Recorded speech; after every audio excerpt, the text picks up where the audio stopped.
आपल्या सगळ्यांचं स्वागत करताना मला अतिशय आनंद होत आहे।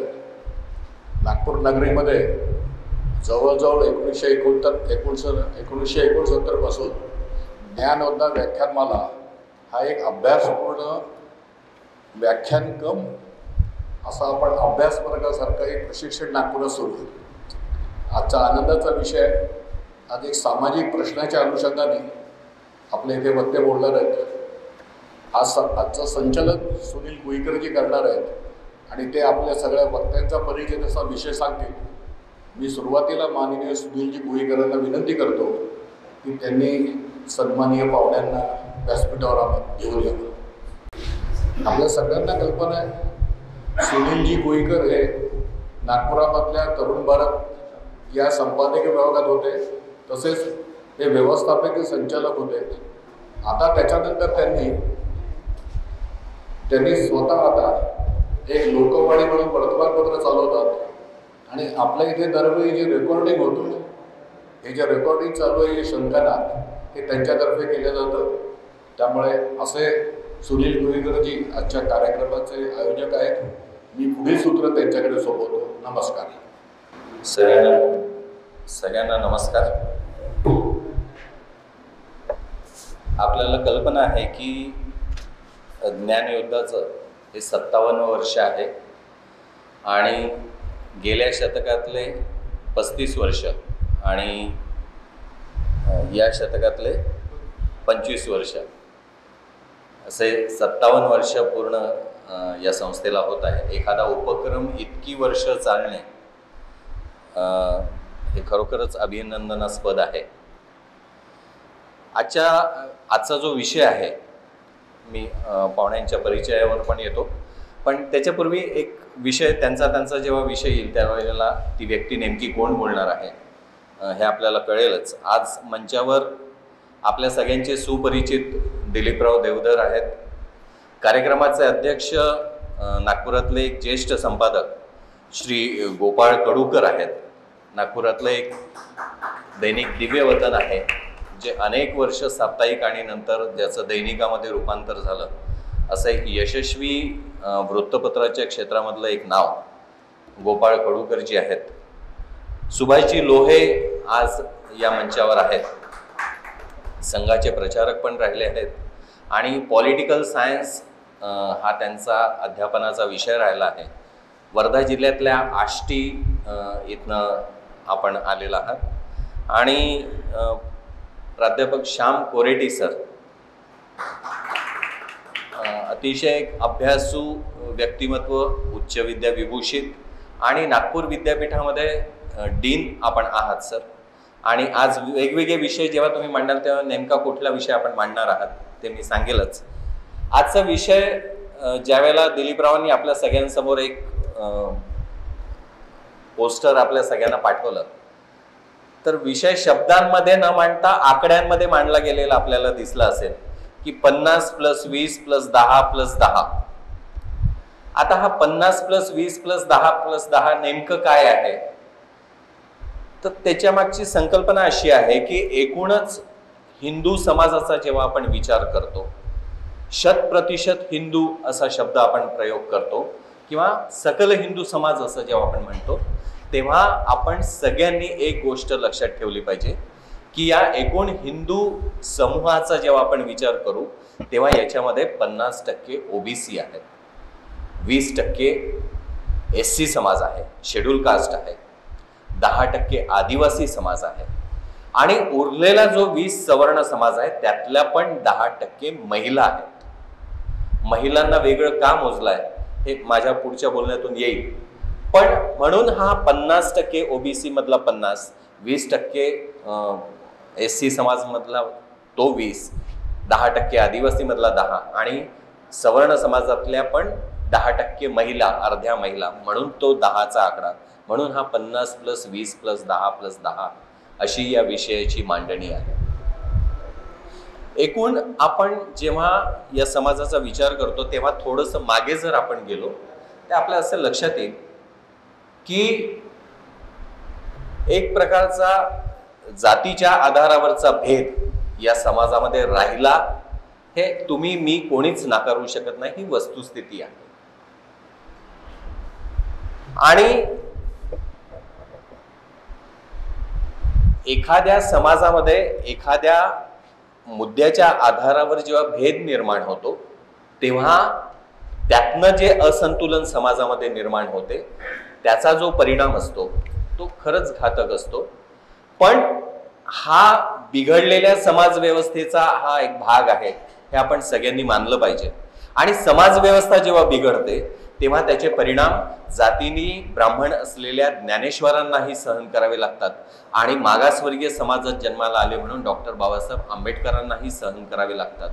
ही जरी वस्तुस्थिती असली तरी बिघडलेल्या समाज व्यवस्थेचे दुष्परिणाम सहन करावे लागणारे ज्ञानेश्वर संख्येने किती आणि बाबासाहेब आंबेडकर संख्येने किती हा प्रश्न समोर आला की पुन्हा या विषयाचं गांभीर्य आपल्या सगळ्यांच्या समोर उभं राहतं. एखादा समाज म्हटलं, एखादा मानवी समूह म्हटलं की त्याच्यामध्ये भेद असणं हा काही नवल नाही आहे. म्हणजे एका वेगळ्या अर्थाने जर आपण विचार केला तर जगाच्या कानाकोपऱ्यात तुम्ही कुठल्याही नकाशावरच्या कुठल्याही देशावर बोट ठेवा नकाशावर आणि तो देश, त्या देशाचा इतिहास, त्या देशातली सामाजिक परिस्थिती एकदा त्याचं अवलोकन जर आपण केलं तर आपल्या असं लक्षात येईल की भेदाभेद सगळीचकडे. मानवी समूह म्हटला की भेद आलाच. आपल्याकडे तो जातीच्या आधारावर होता आहे. आजही कोणाच्याही डोक्यात या समाजातला जातीभेद संपला आहे असं जर कोणाच्याही डोक्यात असेल तर कृपया काढून टाका, कारण समाजातली परिस्थिती अतिशय वेगळी आहे. मी हा मुद्दा मांडत होतो की समाजामध्ये वेगवेगळ्या निकषांवर भेद आहेत. म्हणजे अमेरिकेसारख्या देशामध्ये रंगांच्या आधारावर भेद आहे. म्हणजे अमेरिका, मी मुद्दाम नाव घेतो की जगातला सगळ्यात प्रगत देश असं आपण त्याला म्हणतो आणि त्याही देशामध्ये ज्याला आपण तुम्ही आम्ही ज्याला खालच्या दर्जाची मानतो समजतो अशी जी कामं आहेत, म्हणजे अगदी संडास साफ करण्यापासून तर हॉटेलमधल्या वेटर पासून तर टॅक्सी ड्रायव्हर पर्यंत, हॉटेलमधल्या वेटरमध्ये पण सर्व करणाऱ्याच्या तुलनेत उष्ट्या प्लेटा उचलणारी जी संख्या आहे त्यांच्याकडे एक तर थोडीशी नजर जर टाकली तर असं लक्षात येईल की यातली बहुतांश माणसं ही रंगानी काळी असलेली आहेत. रंगांच्या आधारावरचे भेद आहेत. आपल्या इथे प्रांत आणि भाषेवरचे भेद आहेत. गरीब आणि श्रीमंतांमधले भेद नाही हे तुम्ही आम्ही कसं म्हणू शकतो सांगा. एकदा स्वतःच्या मनाला प्रश्न विचारून पहा की गरीब आणि श्रीमंतांमधले भेद आहेत की नाही. शहरी आणि ग्रामीण मध्ये सुद्धा भेदभाव होतात. कल्पना करा की तुम्ही तुमच्या ऑफिसमध्ये बसले आहात आणि तुमच्या ऑफिस मधला तुमचा पीए किंवा तुमचा चपराशी तुम्हाला येऊन सांगतो की तुम्हाला भेटायला कोणीतरी नागपूर जिल्ह्यातल्या वाडी जवळच्या एखाद्या दौलामेटी नावाच्या गावातला कोणीतरी आला आहे. हा निरोप ऐकल्यानंतरची तुमची प्रतिक्रिया आणि तुम्हाला भेटायला मुंबईवरून कोणीतरी आला आहे म्हटल्यावर तुमची होणारी प्रतिक्रिया याच्यात बदल असतो की नाही हा प्रश्न स्वतःला विचारून पहा. म्हणजे रंगांच्या आधारावरचे भेद आहेत. म्हणजे जातीच्या आधारावरचे तर आहेतच, पण रंगांच्या आधारावर भेद आहेत, भाषेच्या आधारावर भेद आहेत, प्रांतांच्या आधारावर भेद आहेत, स्त्री पुरुषांमधले सुद्धा भेद आहेत. म्हणजे सावित्रीबाईंनी जी महिलांसाठीची शाळा सुरू केली, ज्योतिबा आणि सावित्रीबाईंनी, त्यातल्या पहिल्या काही बॅचेसचा जर आपण विचार केला तर असं लक्षात येईल की बहुतांश मुली ह्या सवर्ण समाजातल्या होत्या. कारण मागासवर्गीय समाजातल्या मुली शिकायला बाहेर पाठवणं हे तर खूप दूरची गोष्ट होती. त्याच्यामुळे पहिल्या काही ज्या बॅचेस होत्या त्यामधून शिकून बाहेर पडलेल्या मुली या सवर्ण समाजातल्याच होत्या. आता शिकणाऱ्या मुली जर सवर्ण समाजातल्या आहेत तर मग सवर्ण समाजातला पुरुष वर्ग ज्योतिबांवर आणि सावित्रीबाईंवर दगड आणि शेण का फेकत होता? कारण आता स्त्री आणि पुरुषांमधला भेद आहे. आता सवर्ण महिला शिकत आहेत याच्यातून हा विषयच राहिला नाही. आता महिला शिकत आहेत हा मुद्दा समोर आला आणि मग महिलांनी शिकायचं नाही, महिलांना का बरं शिकवलं जात आहे, या मुद्द्याच्या आधारावर त्यांच्यावर आरोप प्रत्यारोप सुरू झाले किंवा त्यांना त्रास देणं सुरू झालं. त्याच्यामुळे महिला सवर्ण समाजातल्या जरी असल्या तरी महिलांवर झालेले अत्याचार, स्त्री म्हणून झालेले अत्याचार हा पुन्हा एक वेगळा विषय आहे. मला नेमकं लेखिकेचं नाव आठवत नाही, पण women in upper caste society नावाचं एक पुस्तक आहे, women in high class society नावाचं एक पुस्तक आहे. एकदा नजर टाका त्या पुस्तकावरनं, सवर्ण समाजातल्या महिलांना सुद्धा त्यांच्याही वाट्याला आलेल्या वेदना काय होत्या, त्यांच्याही वाट्याला आलेलं दुःख काय होतं, अतिशय व्यवस्थितपणे खूप सखोलपणे मांडलेलं आहे. आता हे सगळं चित्र बदलेल कसं? आपल्या डोक्यातली कल्पना काय आहे, तर हा जो 50+20+10+10 समाज आहे, हा सकल हिंदू समाजाचा जर आपल्याला विचार करायचा असेल, 100% हिंदू समाजाचा जर आपण त्याची जर आपण गोष्ट करत असेल, तर यातला कुठलाही घटक टाळून आपण हिंदू समाजाचा विचार करू शकत नाही. यातल्या प्रत्येक घटकाला सोबत घेतल्याशिवाय आपण सकल हिंदू समाजाचा विचार करू शकत नाही. म्हणजे साधं तुम्ही शरीरात व्यायाम करायला जेव्हा जाता, जिम मध्ये जाणाऱ्या पोराला जर तुम्ही विचारलं की तिथे रोज वेगवेगळे व्यायाम असतात. एक दिवस पायांसाठीचे व्यायाम असतात, एक दिवस चेस्टसाठीचे व्यायाम असतात, एक दिवस बायसेप ट्रायसेप्सचा व्यायाम असतो, एक दिवस नुसतंच कार्डिओ असतो.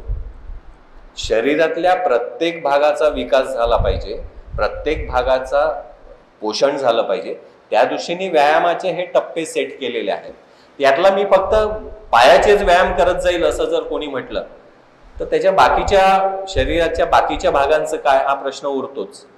त्याच्यामुळे संपूर्ण शरीर जर विकसित व्हायचं असेल, संपूर्ण शरीराचा विकास जर व्हायचा असेल, तर सगळ्या प्रकारचे व्यायाम त्याला करावेच लागतील. त्याच्यामुळे समाजातला कुठलाच घटक बाजूला ठेवून, समाजातल्या कुठल्याही घटकाला टाळून आपण सकल हिंदू समाज विकसित झाला असं म्हणू शकत नाही.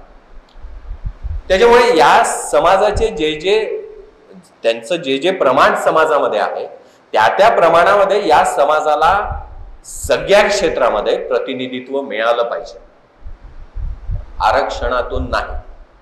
आरक्षण हा टोटली वेगळा विषय, त्याची गरज आहे आणि ते कशासाठी पाहिजे वगैरे हा पूर्णतः वेगळा विषय, त्याच्यावर मी आता बोलणार नाही.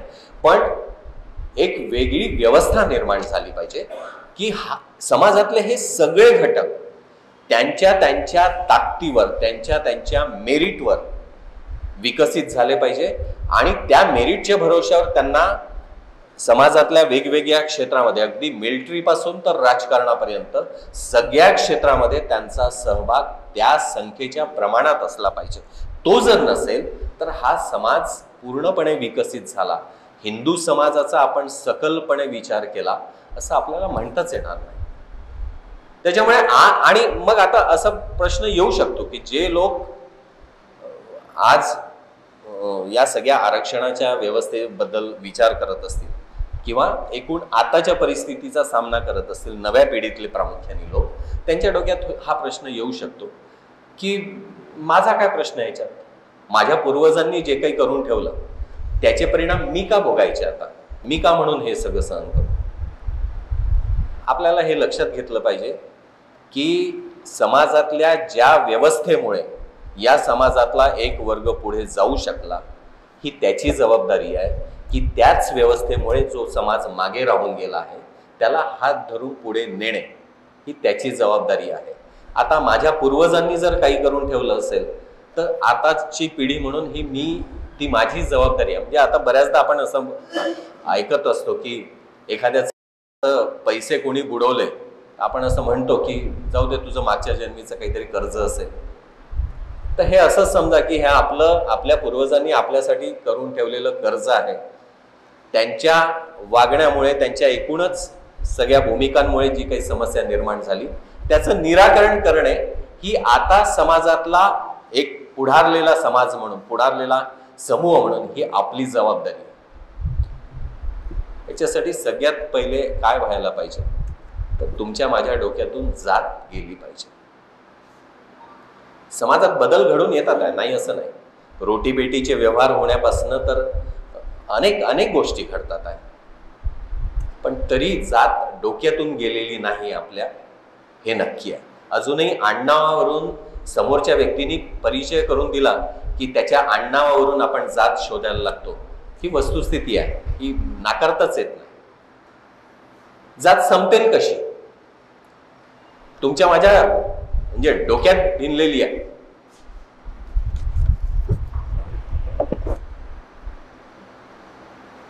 म्हणजे महापुरुष जाऊ द्या, देव सुद्धा वाटून टाकले आम्ही. म्हणजे राम हिंदूंचा आहे, परशुराम ब्राह्मणांचा आहे, महाकाली बंगाल्यांची आहे, तिरुपती अजून तिकडे दक्षिणेतल्या लोकांचा आहे, सटवाई, खंडोबा, म्हसोबा हे तर तुमच्या माझ्या यादीतले पण देव नाही, कारण ते तुमचे माझे आहेच नाही.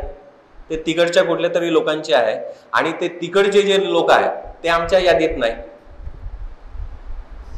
छत्रपती शिवाजी महाराज फक्त मराठ्यांचे नेते कसे असू शकतील? डॉक्टर बाबासाहेब आंबेडकर फक्त दलित समाजाचे नेते कसे असू शकतील? हे साधं उदाहरण आहे की ज्योतिबा फुलेंनी न्हाव्यांचा संप घडवून आणला एकदा. कशासाठी? तर समाजातली केशवपनाची जी पद्धत आहे, रूढी परंपरा आहे, ती मोडीत काढण्यासाठी न्हावी समाजाचा संप घडवून आणला की न्हावीच मिळाला नाही तर मग केशवपन होईल कसं, कोण करेल? केशवपनाची पद्धत कुठल्या समाजामध्ये होती? मला नाही वाटत या 50+10+10+10 मध्ये कुठल्याही एखाद्या समाजामध्ये केशवपनाची पद्धत होती. नवरा मेल्यानंतर बाईनी केस काढायचे, तिच्या डोक्यावरचे केस काढले जातील.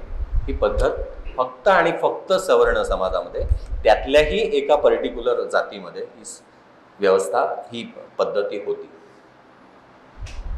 मग माळी समाजाच्या ज्योतिबा फुलेंना न्हावी समाजाचा एक समूह जो होता त्यांचा धंदा बुडवण्याची बुद्धी कुठून आली असेल? त्यांनी तर हा विचार केलाच नाही की हा तर ब्राह्मण समाजाचा प्रश्न आहे, हा तुम्ही आम्ही कशाला विचार करायचा आहे. कारण ही मुळातच माणसं जी आहे ही चौकटीच्या पलीकडे विचार करणारी सगळी माणसं आहेत. छत्रपती शिवरायांनी हिंदवी स्वराज्याची कल्पना मांडली आहे, हिंदवी स्वराज्याची स्थापना केली आहे, फक्त मराठ्यांचा विचार केलेला नाही. ज्योतिबांनी या रूढीच्या विरुद्ध, या परंपरेच्या विरुद्ध आवाज उठवताना, न्हाव्यांचा संप घडवून आणताना महिलांवरचा अन्याय, महिलांवरचा अत्याचार एवढाच फक्त विचार केला. त्या कुठल्या जातीतल्या महिला आहेत याचा विचार नाही केलेला. आणि म्हणूनच ही सगळी माणसं मोठी आहे, म्हणूनच ही महापुरुष म्हणवली जातात, कारण त्यांचं कामच त्या चौकटीच्या पलीकडचं आहे. त्याच्यामुळे आपल्याला पण विचार करत असताना एकूण समाजाचा विचार, जर आपण स्वतःला समाजातले अग्रणी म्हणून घेत असू, आपण जर स्वतःला विचारवंत म्हणून घेत असू, तर मग ही आपली जबाबदारी आहे की या समाजातल्या ज्या काही गोष्टी चुकीच्या असतील त्या संपल्या पाहिजे. एक चांगल्या गोष्टींची रूढी परंपरा समाजामध्ये सुरू राहिली पाहिजे आणि त्याच्यातून एक संघटित विकसित समाज घडला पाहिजे. हे जर व्हायचं असेल तर आपण सगळ्यांनी यातला कुठलाही घटक टाळून हिंदू समाज विकसित होऊ शकत नाही, एवढं फक्त डोक्यात ठेवलं पाहिजे. मी इथेच थांबतो आणि आपल्या सगळ्यांचे सुपरिचित दिलीपजी देवधर यांना त्यांचा विषय मांडण्यासाठी, भारत शूद्रोगामी होगा असा विषय दिलीपजी मांडणार आहे. मी त्यांना या ठिकाणी निमंत्रित करतो.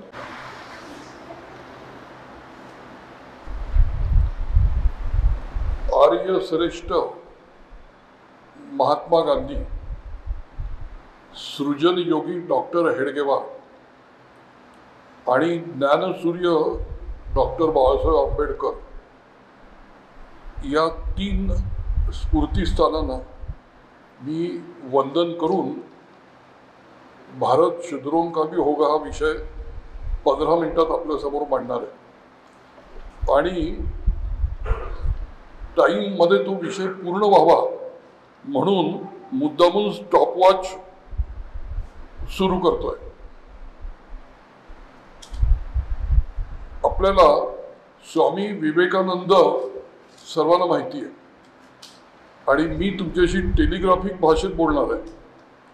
कोणतेही खुलासे न करता स्टेटमेंटवर स्टेटमेंट करणार आहे, कारण की इथे सर्व अभ्यासक आहे. स्वामी विवेकानंदांनी भाषणात म्हटलंय, लिहून ठेवलंय की एक दिवस भारत शूद्रांचा सुद्धा होईल. आता सिस्टर निवेदिता, म्हणजे पुन्हा रामकृष्ण मिशनच आलं, सिस्टर निवेदितांनी भाषण दिली आहे, लिहून ठेवलंय की त्यांच्या भाषेतलं मी सांगतो, त्यांनी वापरलेले शब्द हिंदुइझम याचा विकास नैसर्गिक झालेला आहे आणि तो नैसर्गिक विकास झाल्यामुळे हिंदुइझमचा त्याच्यामध्ये एक प्रचंड शक्ती आहे आणि कमजोरी सुद्धा आहे. हिंदूंना जर समर्थ समृद्ध व्हायचं असेल तर नॅचरल इव्होल्युशन जे हिंदूंचं झालंय त्याला इंजिनियर्ड मॅनेजमेंटची ऑर्गनायझेशनची जर साथ दिली गेली तर भारत सुपर पॉवर होईल. हे सिस्टर निवेदितांनी नमूद केलेलं आहे. डॉक्टर बाबासाहेब आंबेडकरांनी शूद्र कोण होते या एक रिसर्च ग्रंथामध्ये स्पष्ट भाषेत मांडून ठेवलेलं आहे की महाभारताच्या आधी 3 वर्ण होते, महाभारतानंतर 4 वर्ण निर्माण झाले, 3चे 4 झाले आणि आधीचे जे क्षत्रिय वर्णाचे लोक होते ते महाभारतानंतर त्यांचा शूद्र वर्ण निर्माण झाला. तर ज्ञानसूर्य आंबेडकरांचा हा जो रिसर्च आहे मी त्याचा बारकाईने अभ्यास केलेला आहे आणि मला तो 100% मान्य आहे. आज सांगायचं कारण असं की कास्ट सेन्सस होणार आहे, अनाउन्समेंट झालेली आहे. आता माझा प्रश्न आहे, ज्यांना ज्ञानसूर्य आंबेडकरांचे विचार मान्य आहे अशा व्यक्तींनी कास्ट फॉर्ममध्ये लिहित असताना तो जी आहे ती लिहिलीच पाहिजे, पण त्यांचा वर्ण शूद्र लिहिणार का क्षत्रिय लिहिणार? आंबेडकरांना मानता का मानत नाही ही समस्त भारतीयांची कास्ट सेन्ससमध्ये परीक्षा होणार आहे असं माझं प्रामाणिक मत आहे. आता हिंदू शब्द उच्चारल्यावर डॉक्टर हेडगेवारांच्या मुद्द्यावर मी येतो. डॉक्टर हेडगेवारांनी 1925 साली RSSची स्थापना करताना एक स्पष्ट भूमिका घेतली आहे. रशियातला रशियन, अमेरिकेतला अमेरिकन, इंग्लंडचा इंग्लिश, हिंदुस्थानचा हिंदू ही व्याख्या स्वतः RSS फाउंडरनी मांडलेली आहे आणि अंमलात आणलेली आहे. 1925चा संघाचा जन्म आहे. 1923ला हिंदुत्व नावाचं इंग्लिश पुस्तक स्वातंत्र्यवीर सावरकरांनी लिहिलं आणि प्रकाशित झालंय नागपुरातून. त्याच सावरकरांची हिंदूची व्याख्या जी आहे ती व्याख्या इंडियन कॉन्स्टिट्यूशननी उचललेली आहे. गंमत बघा, सावरकरांची व्याख्या हेडगेवारांनी नाकारली आहे, पण पंडित जवाहरलाल नेहरूंपासून डॉक्टर बाबासाहेब आंबेडकरांपासून इंडियन कॉन्स्टिट्यूशननी सावरकरांची व्याख्या मान्य केलेली आहे. सावरकरांची हिंदूची व्याख्या काय? ती निगेटिव्ह आहे. जो मुसलमान आहे, ख्रिश्चन आहे, ज्यू आहे, पारशी आहे तो हिंदू नाही, ही सावरकरांची लेखी व्याख्या आहे. आणि इंडियन कॉन्स्टिट्यूशन आणि भारतातल्या विचारवंतांची हिंदू डेफिनेशन काय? भारतात जन्माला आलेले सर्व रिलिजन किंवा रिलिजन न मानणारे म्हणजे हिंदू. म्हणजे ही व्याख्या सावरकरी व्याख्या इंडियन कॉन्स्टिट्यूशननी आणि सरकारनी मान्य केलेली आहे. हे सत्य आपण लक्षात घेतलं पाहिजे. पण हेडगेवारांनी ही व्याख्या 25 साली नाकारलेली आहे. हज यात्रेमध्ये जेव्हा मुस्लिम बंधू जातात तेव्हा फॉर्ममध्ये ते काय लिहितात? हिंद मुस्लिम. आता उच्चार हिंदू करा का हिंद करा, कन्सेप्ट तीच आहे. डॉक्टर हेडगेवारांच्या भाषेमधला इंडियन भारतीय हिंदू त्यांच्यासाठी एक आहे, एकेकाचे एक एक डेफिनेशन असतात. इंद्र या देवतापासून इंडिया शब्द आहे, यज्ञ अग्नी म्हणजे भरत पासून भारतीय आहे, आणि इंदू सिंधू हिंदू याच्यावरनं हिंदू शब्द आहे. हिंदुस्तान शब्द भारतीयांनी निर्माण केलेला नाही. पर्शियन साम्राज्यवादानी जगभर किमान 50 देश आणि 250 रिजनला स्थान हा शब्द वापरून हिंदुस्तान शब्द कॉइन केलाय, जो नंतर अरबी लोकांनी उचललेला आहे. आणि आपल्या संतांच्या भाषेत बोलायचं झालं तर गुरु नानकांनी सर्वप्रथम हिंदू मुसलमान हा शब्द वापरलाय. त्याच्या आधी आपल्या लिटरेचरमध्ये हा शब्द वापरलेला नाही. हे मुद्दामून मी अभ्यासातून तुम्हाला सांगतोय. आता पुन्हा भारत शुद्रों का भी होगा हे वाक्य म्हणत असताना मी हेडगेवारांवर येतो. त्यांनी 25 साली संघ सुरू करताना एक भूमिका घेतली, ती मॅनेजमेंटची आहे. RSSला आयडिओलॉजी नाही. मी हे अभ्यासातून सांगतोय. मी कोणाशी कितीही तास या मुद्द्यावर चर्चा करायला तयार आहे, सिद्ध करून द्यायला तयार आहे की RSSला चौकटबद्ध आयडिओलॉजी नाही. हिंदुत्व सावरकरी व्याख्या आहे, RSSची नाही.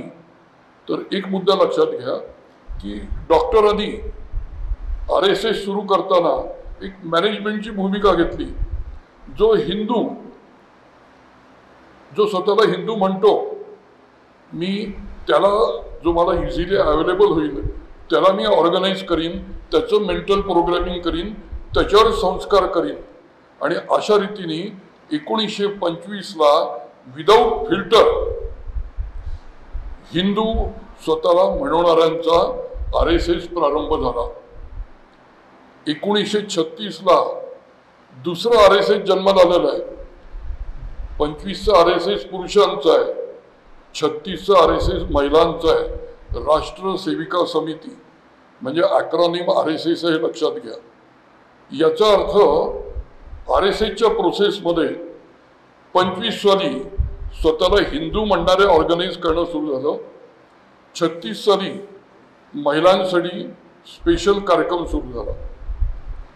आता पुढे मी RSSला आयडिओलॉजी नाही म्हटलंय, RSS मॅनेजमेंटचा फोर्स म्हटलंय. RSSची 100 वर्ष झाली आहे.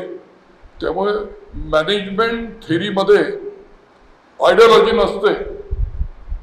मॅनेजमेंट थेरीमध्ये गोल ओरिएंटेड ॲक्टिव्हिटी असते. त्यामुळे 1925 आणि 36च्या मी 2 घटना सांगितल्या. आता 1951ला संघ परिवारामध्ये जनसंघाची स्थापना झाली. श्यामाप्रसाद मुखर्जी पूर्वी हिंदू महासभेत होते, ते RSS बरोबर येऊन जनसंघाची स्थापना झाली. त्यात गुरुजी गोळवलकर आणि RSSची प्री कंडिशन होती की हिंदू महासभेमध्ये सावरकरी फक्त हिंदूंना घेतलं जातं, जनसंघामध्ये भारतातल्या प्रत्येक रिलिजनच्या व्यक्तीला घेतलं जावं. म्हणजे संघ परिवारामध्ये 1951ला इतरांच्या भाषेत, ज्याला मायनॉरिटी म्हणतात, इंडियन कॉन्स्टिट्यूशनच्या भाषेत मुसलमान, ख्रिश्चन, ज्यू, पारशी म्हणतात, त्यांच्यासाठी जनसंघ ही ॲक्टिव्हिटी RSSनी सुरू केली. म्हणजे RSS बोलत नाही, काम करतं. याचं मी तुम्हाला उदाहरण दिलं. 1952 साली वनवासी कल्याण आश्रम सुरू झाला.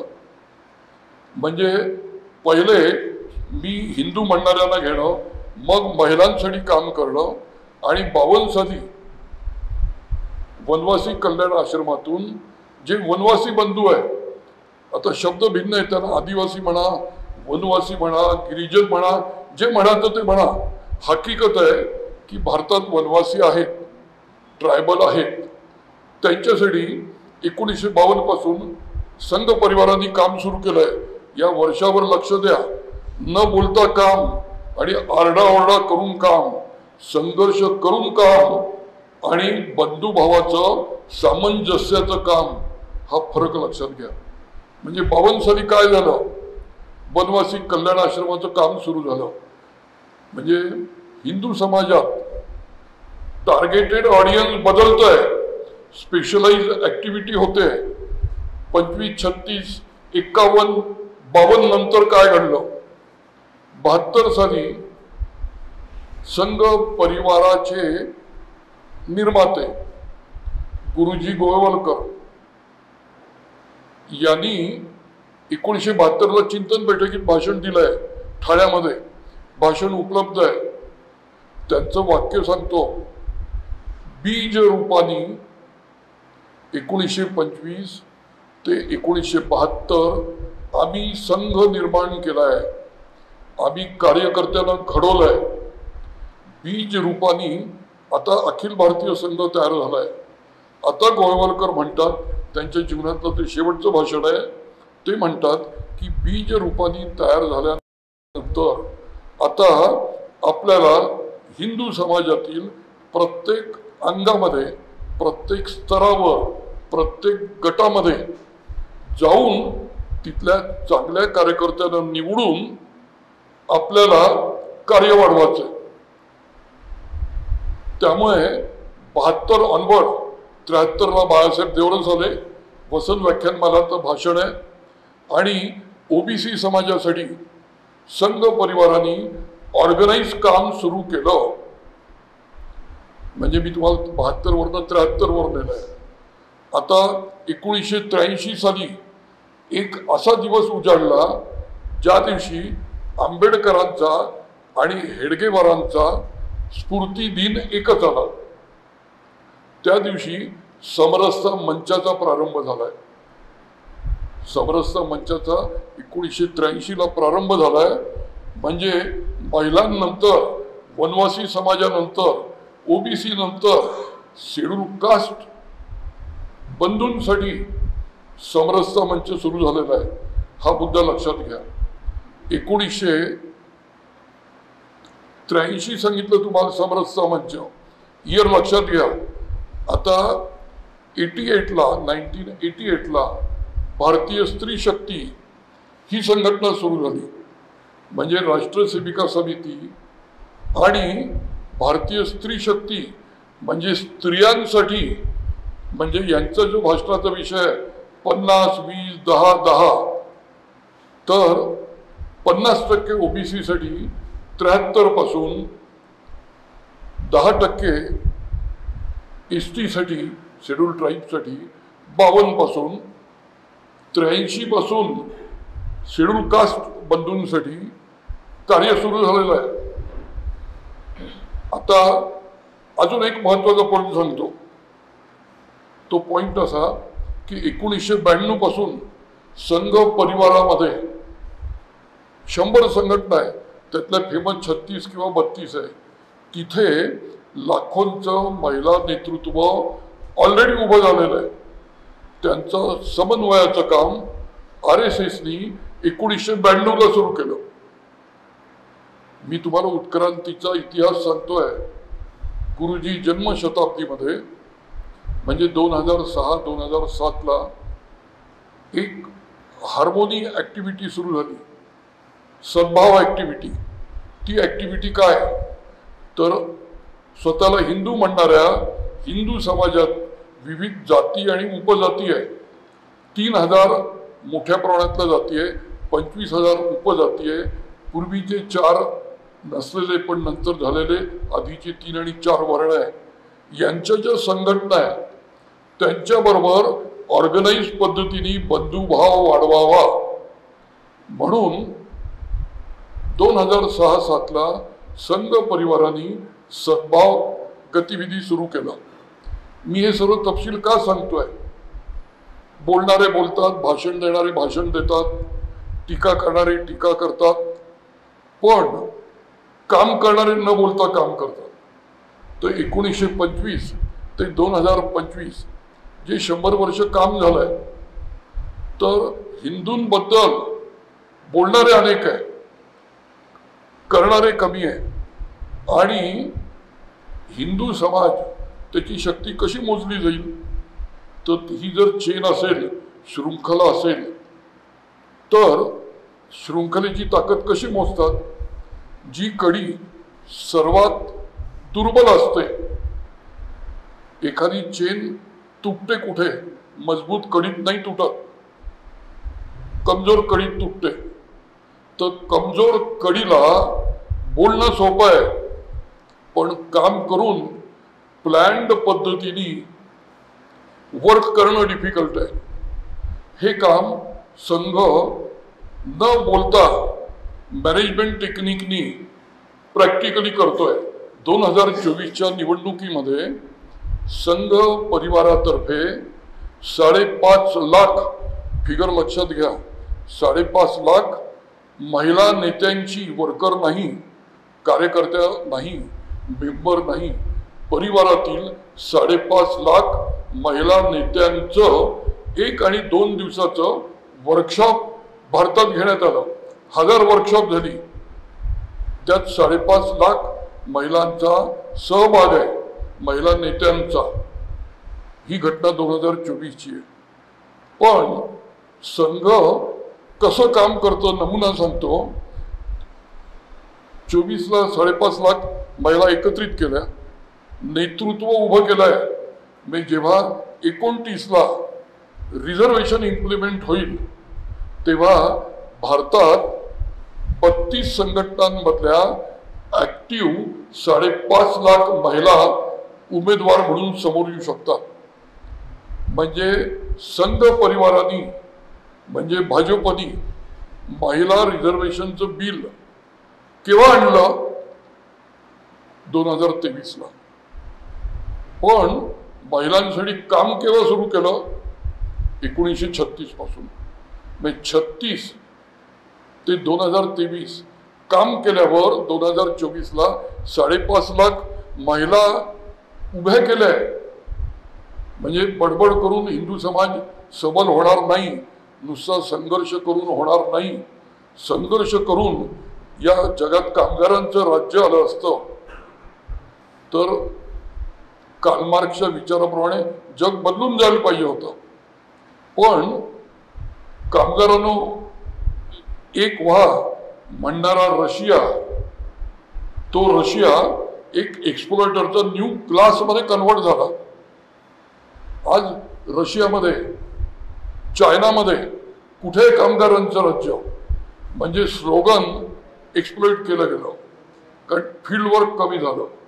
तर 2023चं महिला रिझर्वेशन बिल आहे हे कॉन्क्रीट ऍक्टिव्हिटीचं पाऊल आहे. आता मुद्दा येतो की आत्ता म्हणजे काही दिवसांपूर्वी कास्ट सेन्सस डिक्लेअर झाला. कोणी केला? 75 वर्ष कास्ट सेन्सस का नाही झाला? आणि ज्यांनी 2013ला केला तो प्रकाशित का नाही केला? याचा अर्थ केवळ स्लोगनबाजी आहे, हेडलाईन पॉलिटिक्स आहे, फील्डमधली ऍक्टिव्हिटी नाही. आता जेव्हा सेन्सस इम्प्लिमेंट होईल, कास्ट सेन्सस, तेव्हा 25,000 उपजाती, 3,000 मुख्य जाती, 4 वर्ण, 3 वर्ण यांचा रेकॉर्ड येईल. तेव्हा हिंदुस्थानचे दुश्मन, ज्यांनी आपल्याला 2,500 वर्षातल्या मोठ्या कालखंडामध्ये आपल्या दुर्बलतेचा गैरफायदा घेऊन आपल्याला गुलाम केलाय, ती गुलामी 15 ऑगस्ट 47ला दूर केली आहे. ती जर स्टॅबिलाइज करायची असेल, स्वातंत्र्य 47ला मिळालेलं, तर हिंदू समाज हा विभाजित आहे, सत्य आहे, रियालिटी नाकाराची नाही. मग परिस्थिती बदलण्यासाठी काय करावं लागेल? मी शेवटच्या पॉइंटवर येतो. रिझर्वेशन एक उत्तर आहे की रिझर्वेशन मधनं इक्वॅलिटी अचीव करणं हा एक मार्ग आहे, तो सुरू आहे, तो झाला पाहिजे. तो केवळ गव्हर्नमेंट सेक्टरमध्ये नाही, प्रायव्हेट सेक्टरमध्ये आणि प्रत्येक क्षेत्रामध्ये 50, 20, 10, 10 हे पिक्चर दिसलं पाहिजे. मग आता काही जण म्हणतील क्वालिटीचं काय? मला माहिती आहे क्वालिटीच्या नावाने एक विषमतेचं बीज आणि त्याची शेती कशी केली जाते. तर याच्यावर माझ्या अभ्यासातनं संघाकडनं मिळवलेलं मी उत्तर आहे की 2047 समर्थ समृद्ध भारत जो करायचा आहे तो समर्थ समृद्ध भारत, विकसित भारत, समर्थ समृद्ध भारत म्हणजे काय. आज रिझर्वेशननी पण येणाऱ्या कालखंडामध्ये अचिव्हमेंटनी आम्ही समाजामध्ये अशी परिस्थिती निर्माण करू की मी ऑन मेरिट म्हणतोय, आज शक्य नाही, फॅक्ट आहे, पण येणाऱ्या 25 वर्षामध्ये ऑन मेरिट ज्याला हिंदू म्हणजे भारतीय म्हणजे इंडियन समाज म्हणाल, मग त्याचा रिलिजन मुसलमान ख्रिश्चन काही असू शकेल, त्याच्यात जे 50% ओबीसी आहे ते सर्वदूर 50% ऑन मेरिट दिसतील, बाय रिझर्वेशन नाही. ती परिस्थिती अचूक करण्यासाठी काम करावं लागेल. 20% एसटी आहे, सॉरी शेड्यूल कास्ट 20% आहे, ते दिसतील मेरिटवर, बाय रिझर्वेशन नाही. रिझर्वेशन ही सुरुवात असते. आपण कोंबड्या सुरुवातीला घेतो, एकदा नॉर्मल झालो की कोंबडी फेकून देतो. तर विकसित भारत या वाक्याचा अर्थ असा की 50% ओबीसी ऑन मेरिट या समाजात उभा झालेला दिसेल, 20% शेड्यूल कास्ट उभा झालेला दिसेल ऑन मेरिट, 10% शेड्यूल ट्राईब उभा झालेला दिसेल आणि उरलेल्या 20 मधला अर्ध्या महिला म्हणजे 20 मधल्या अर्धा म्हणजे 10, त्या 10% महिला सुरुवातीला रिझर्वेशननी पण नंतर ऑन मेरिट उभ्या झालेल्या दिसतील. त्यालाच विकसित समर्थ समृद्ध भारत म्हटलं जाईल आणि ते बाय मॅनेजमेंट अचीव होईल, बाय हेडलाईन क्रिएट करून अचीव होणार नाही. आपल्या इथे या दिशेने असंख्य महान लोकांनी गेल्या 2500 वर्षात म्हणजे बुद्धांपासून तर बाबासाहेब आंबेडकरांपर्यंत अनेकांनी या दिशेने काम केलंय. त्याचं दृश्य रूप समर्थ समृद्ध भारत ऑन मेरिट 50, 20, 10, 10 तो दिसेल. आणि विवेकानंदांचं जे म्हणणं आहे की भारत शूद्रों का भी होगा, तो भारत सवर्णांचा तर आहेच, त्यांच्या नियंत्रणात आहे, पण उरलेला जो 90% त्यात महिलाही आहे, त्यांचाही भारत 2047ला मॅनेजमेंट टेक्निकनी, कर्तृत्वानी, पुरुषार्थानी, पुन्हा पुरुषार्थामध्ये माझ्यावरचा पुरुषी संस्कार आहे, म्हणजे पुरुषार्थामध्ये पुरुष शब्द वापरावा लागतो, कर्तृत्वानी विकसित भारत होईल. हा विषय आज मांडला जातोय. त्यामुळे आणि आपण या दृष्टीने जी डिटेल्स स्टॅटिस्टिकल डाटा आपल्यासमोर आलाय आणि आता नंतर इतर वक्त्यांचा येणार आहे, तर आपण घरी जाताना या मॅनेजमेंट फोर्सच्या नवविचारांनी आणि 2047ला भारत बदलाचा आहे या कॉन्फिडन्सनी इथून जावं. आणि मी अध्यक्षांची एक माफी मागतो. मी सुरुवातीला ठरवलं होतं की 15 मिनिटात विषय पूर्ण करीन, पण मला विषयातले काही कप्पे सोडायचे नव्हते, तर माझ्याकडनं 9 मिनिटं जास्त घेतली गेली. मी 15च्या जागी 24 मिनिटं बोललो, तर माफी मागत माझी सीट घेतो. तर विकसित भारत हे स्वप्न आपण अंमलात आणूया. धन्यवाद. त्यांचा नियम बाकीच्या वक्त्यांनी पाळायचा आहे. मी श्याम कोरेटी सरांना या ठिकाणी 10% आदिवासी समाज त्याचं यातलं कॉन्ट्रीब्युशन, त्यातलं महत्त्व हा विषय विशद करण्यासाठी सर आपण या ठिकाणी. आदरणीय विद्वज्जन, आजच्या या कार्यक्रमाचे अध्यक्ष आणि उपस्थित सर्व गणमाननीय वक्ता, वेळ न दवडता अवघ्या 15 मिनिटात विषय मांडणे हे माझे कर्तव्य समजतो. आणि थोडक्यात का असेना 10% ST यांच्याबद्दलची माहिती आपल्या समक्ष या ठिकाणी मी मांडू इच्छितो. आणि सुरुवातीलाच सुनीलजींनी या ठिकाणी आपल्याला माहिती दिलीच आहे की जवळपास 9% जनसंख्या ही जनजाती समुदायाची आहे आणि त्यामुळे जवळपास 12-13 करोड जनजाती, ज्याला आपण अनुसूचित जनजाती या नावाने ओळखतो, अनुसूचित जमाती या नावाने ओळखतो, त्यांची संख्या आहे आणि सदैव ते लोक या भूमीचे, या भारताचे अभिन्न अशा प्रकारचे अंग राहिलेलेच आहेत. त्यांची उपस्थिती सर्वच राज्यामध्ये आपल्याला बघायला मिळते. खरं तर पंजाब, हरियाणा, दिल्ली हा जर भाग आपण सोडला समजा तर बऱ्यापैकी सगळ्याच ठिकाणी ते आपल्याला दिसतात. देवधरजी आताच या ठिकाणी बोलून गेले की हे जे काही अनुसूचित जनजातीमधील लोक आहेत त्यांना आपण वेगवेगळ्या नावाने ओळखतो. काही लोक त्यांना वन्यजाती समजतात, काही गिरिजन म्हणतात, वनवासी हा शब्द प्रचलित आहेच, पहाडी अशा प्रकारचा शब्दप्रयोग आपण उत्तरेकडील मोठमोठ्या पहाडावर राहणाऱ्या लोकांसाठी वापरतो.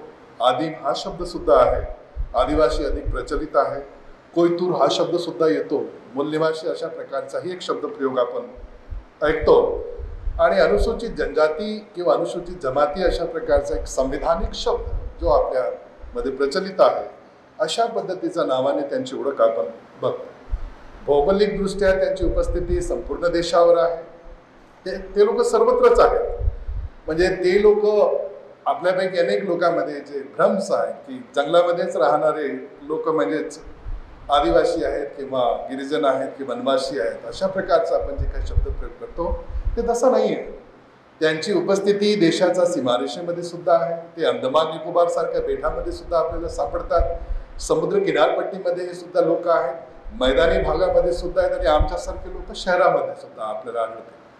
आणि म्हणून यांची ज्या पद्धतीने भौगोलिक वैशिष्ट्य आहेत त्या पद्धतीनेच वेगवेगळ्या परिक्षेत्रामध्ये निवास करत असल्यामुळे त्यांच्या जीवनयापन करण्याची पद्धती, त्यांच्या मान्यता, रीतिरिवाज, प्रथा, परंपरा या सुद्धा आपल्याला विविध प्रकारचे आढळतात.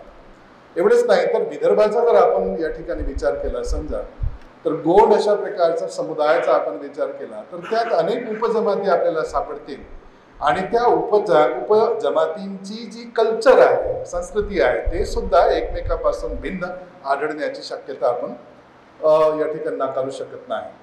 आणि म्हणून संपूर्ण भारतभर जर या अनुसूचित जनजाती जमातींची संख्या आपण बघितली समजा तर 700चा वर आहे. भाषा त्यापेक्षा दुप्पट आहे. जवळपास 1400-1500 अशा प्रकारचा त्यांचा बोलीभाषा आपण या ठिकाणी ऐकतो आहोत.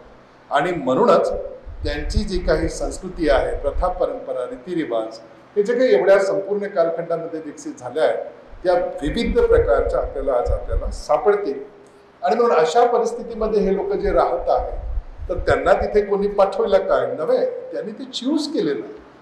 त्या परिक्षेत्रामध्ये त्या क्षेत्रातील पारिस्थितिकीचा त्यांनी स्वीकार केलेला आहे आणि अशा प्रकारे ते लोक राहतात. आपण संपूर्ण इतिहासामध्ये त्यांच्या उपस्थितीबद्दलची जर नोंद या ठिकाणी घेतलं समजा तर हे फार पूर्वीपासूनच ज्याला आपण सिव्हिलाइज्ड सोसायटी समजतो त्यांच्या सानिध्यानेच हे लोक राहिलेले आहेत. त्याचे काही एक्झाम्पल्स आपल्याला पाहता येतील. आणि म्हणून जसे आपल्या क्लासिकल लिटरेचरमध्ये म्हणा, महाभारतामध्ये म्हणा किंवा आपल्या रामायणच्याही याच्यामध्ये जे कॅरेक्टर्स दिसतात ते कुठले लोक होते याचा आपण विचार नक्कीच केला पाहिजे. किरात आहेत, सावराज आहेत, निषाद आहेत, पुंद्राज आहेत, आंध्रा किंवा पुलिंदाज अशा प्रकारचे हे जे काही लिटरेचरमध्ये नावं सापडतात हे लोक कोण होते याचा आपण नक्कीच अंदाज बांधला पाहिजे. महाभारतामध्ये सुद्धा जे काही ट्राईब्स रडलेले आहेत, अनेक लोक पांडवांच्या बाजूने आहेत, अनेक लोक कौरवांच्या बाजूने आहेत आणि विदर्भातील राजा हा न्यूट्रल होता, अशाही प्रकारचे दाखले जेव्हा आपल्याला सापडतात तेव्हा यांची उपस्थिती त्या कालखंडात होती हे आपल्याला या ठिकाणी दिसून येते. आणि म्हणून संस्कृत साहित्याचा जर आपण विचार केला तर त्यामध्ये निषाद, शबर, भील, कोल, किरात, दास, दस्यू, शूद्र, द्रविड अशा प्रकारची ही नावे ह्या अनुसूचित जमातीसाठीच वापरल्या गेलेली आहेत हे आपल्याला सिद्ध होते.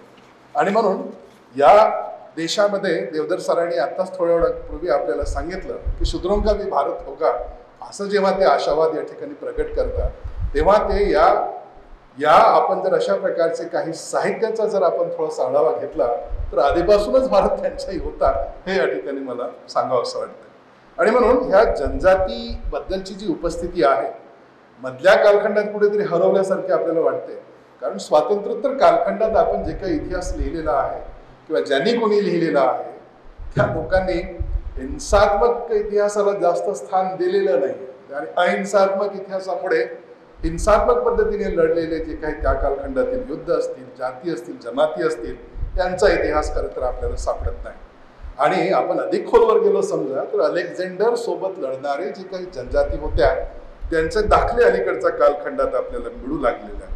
आणि म्हणून सिबाई, आंग्लासोई, शूद्रकस, मल्लस अशा प्रकारच्या जनजाती ज्यांनी अलेक्झांडर सारख्या आक्रमकाच्या विरोधात लढलेला आहे त्याचे या ठिकाणी मुक्ता सबूत अलीकडच्या कालखंडात आपल्याला मिळतात. अलेक्झांडरला जो बाण लागलेला होता आणि ज्याच्यामुळे पुढील कालखंडात त्याचा मृत्यू झाला त्याच्यावर बाण चालवणारे लोक ह्या मध्य भारतातीलच लोक होते आणि ते तक्षक नावाचे जनजाती आहेत आणि त्यामुळेच पुढील कालखंडात तो विष त्यांच्या शरीरात पसरला आणि त्यांचा मृत्यू झाला अशा प्रकारचा दाखला आपण ऐकतो आहोत. शिवाय आपण जर पुढे गेलो मौर्यांच्या कालखंडामध्ये तर चंद्रगुप्त मौर्य यांना जेव्हा इकडे सत्ता प्रस्थापित करायची होती आणि त्यावेळेला कौटिल्यांनी त्यांना सल्ला दिला होता. अर्थशास्त्र पुस्तकामध्ये याचा दाखला आपल्याला मिळतो की आटविक साम्राज्यांची आपण जोपर्यंत मदत घेणार नाही तोपर्यंत त्या धनानंदाला तुम्ही पराजित करू शकत नाही. आणि म्हणून समुद्रगुप्त यांचा वाराणसी अभिलेखामध्ये याचा उल्लेख सापडतो की हे आठविक राज्य म्हणजे कोण होती तर हे हस्ती सेना आणि धनुर्धर सेनाचे मालक आणि ते जंगलामध्ये वास करणारे राजे महाराजे यांची मदतीनंच चंद्रगुप्त मौर्य यांनी सत्ता प्रस्थापित केली असे आपल्याला दाखले मिळतात. आणि म्हणून जनजातीय समाज हा सदैव आपण ज्या पद्धतीने बघतो तसा राहिलेला नाहीये. संक्रमण आणि बदल त्याही समाजामध्ये झालेला आहे. आणि म्हणून मध्ययुगीन कालखंडापर्यंत आपण जेव्हा त्यांची उपस्थिती बघतो तेव्हा ते आपल्याला राजे महाराजा स्वरूपामध्ये सुद्धा दिसतात. नॉर्थ ईस्टमध्ये ते लोक आपल्याला चिफचन्सच्या स्वरूपात दिसतात. मध्य भारतामध्ये तर 12व्या शतकामध्ये जेव्हा इंग्लंड हा ग्रामीण समुदायामध्ये जगणारा राष्ट्र होता त्या कालखंडात नागपूर नगर आपण पाहतो याची निर्मिती सुद्धा गोंड राजांनीच केलेली आहे. अशा पद्धतीचा जवळपास 7-8 राज्यांचा हा जो काही गोंडवन भूक्षेत्र आपण समजतो या क्षेत्रामध्ये गोंड लोकांनी सत्ता गाजवलेली आहे.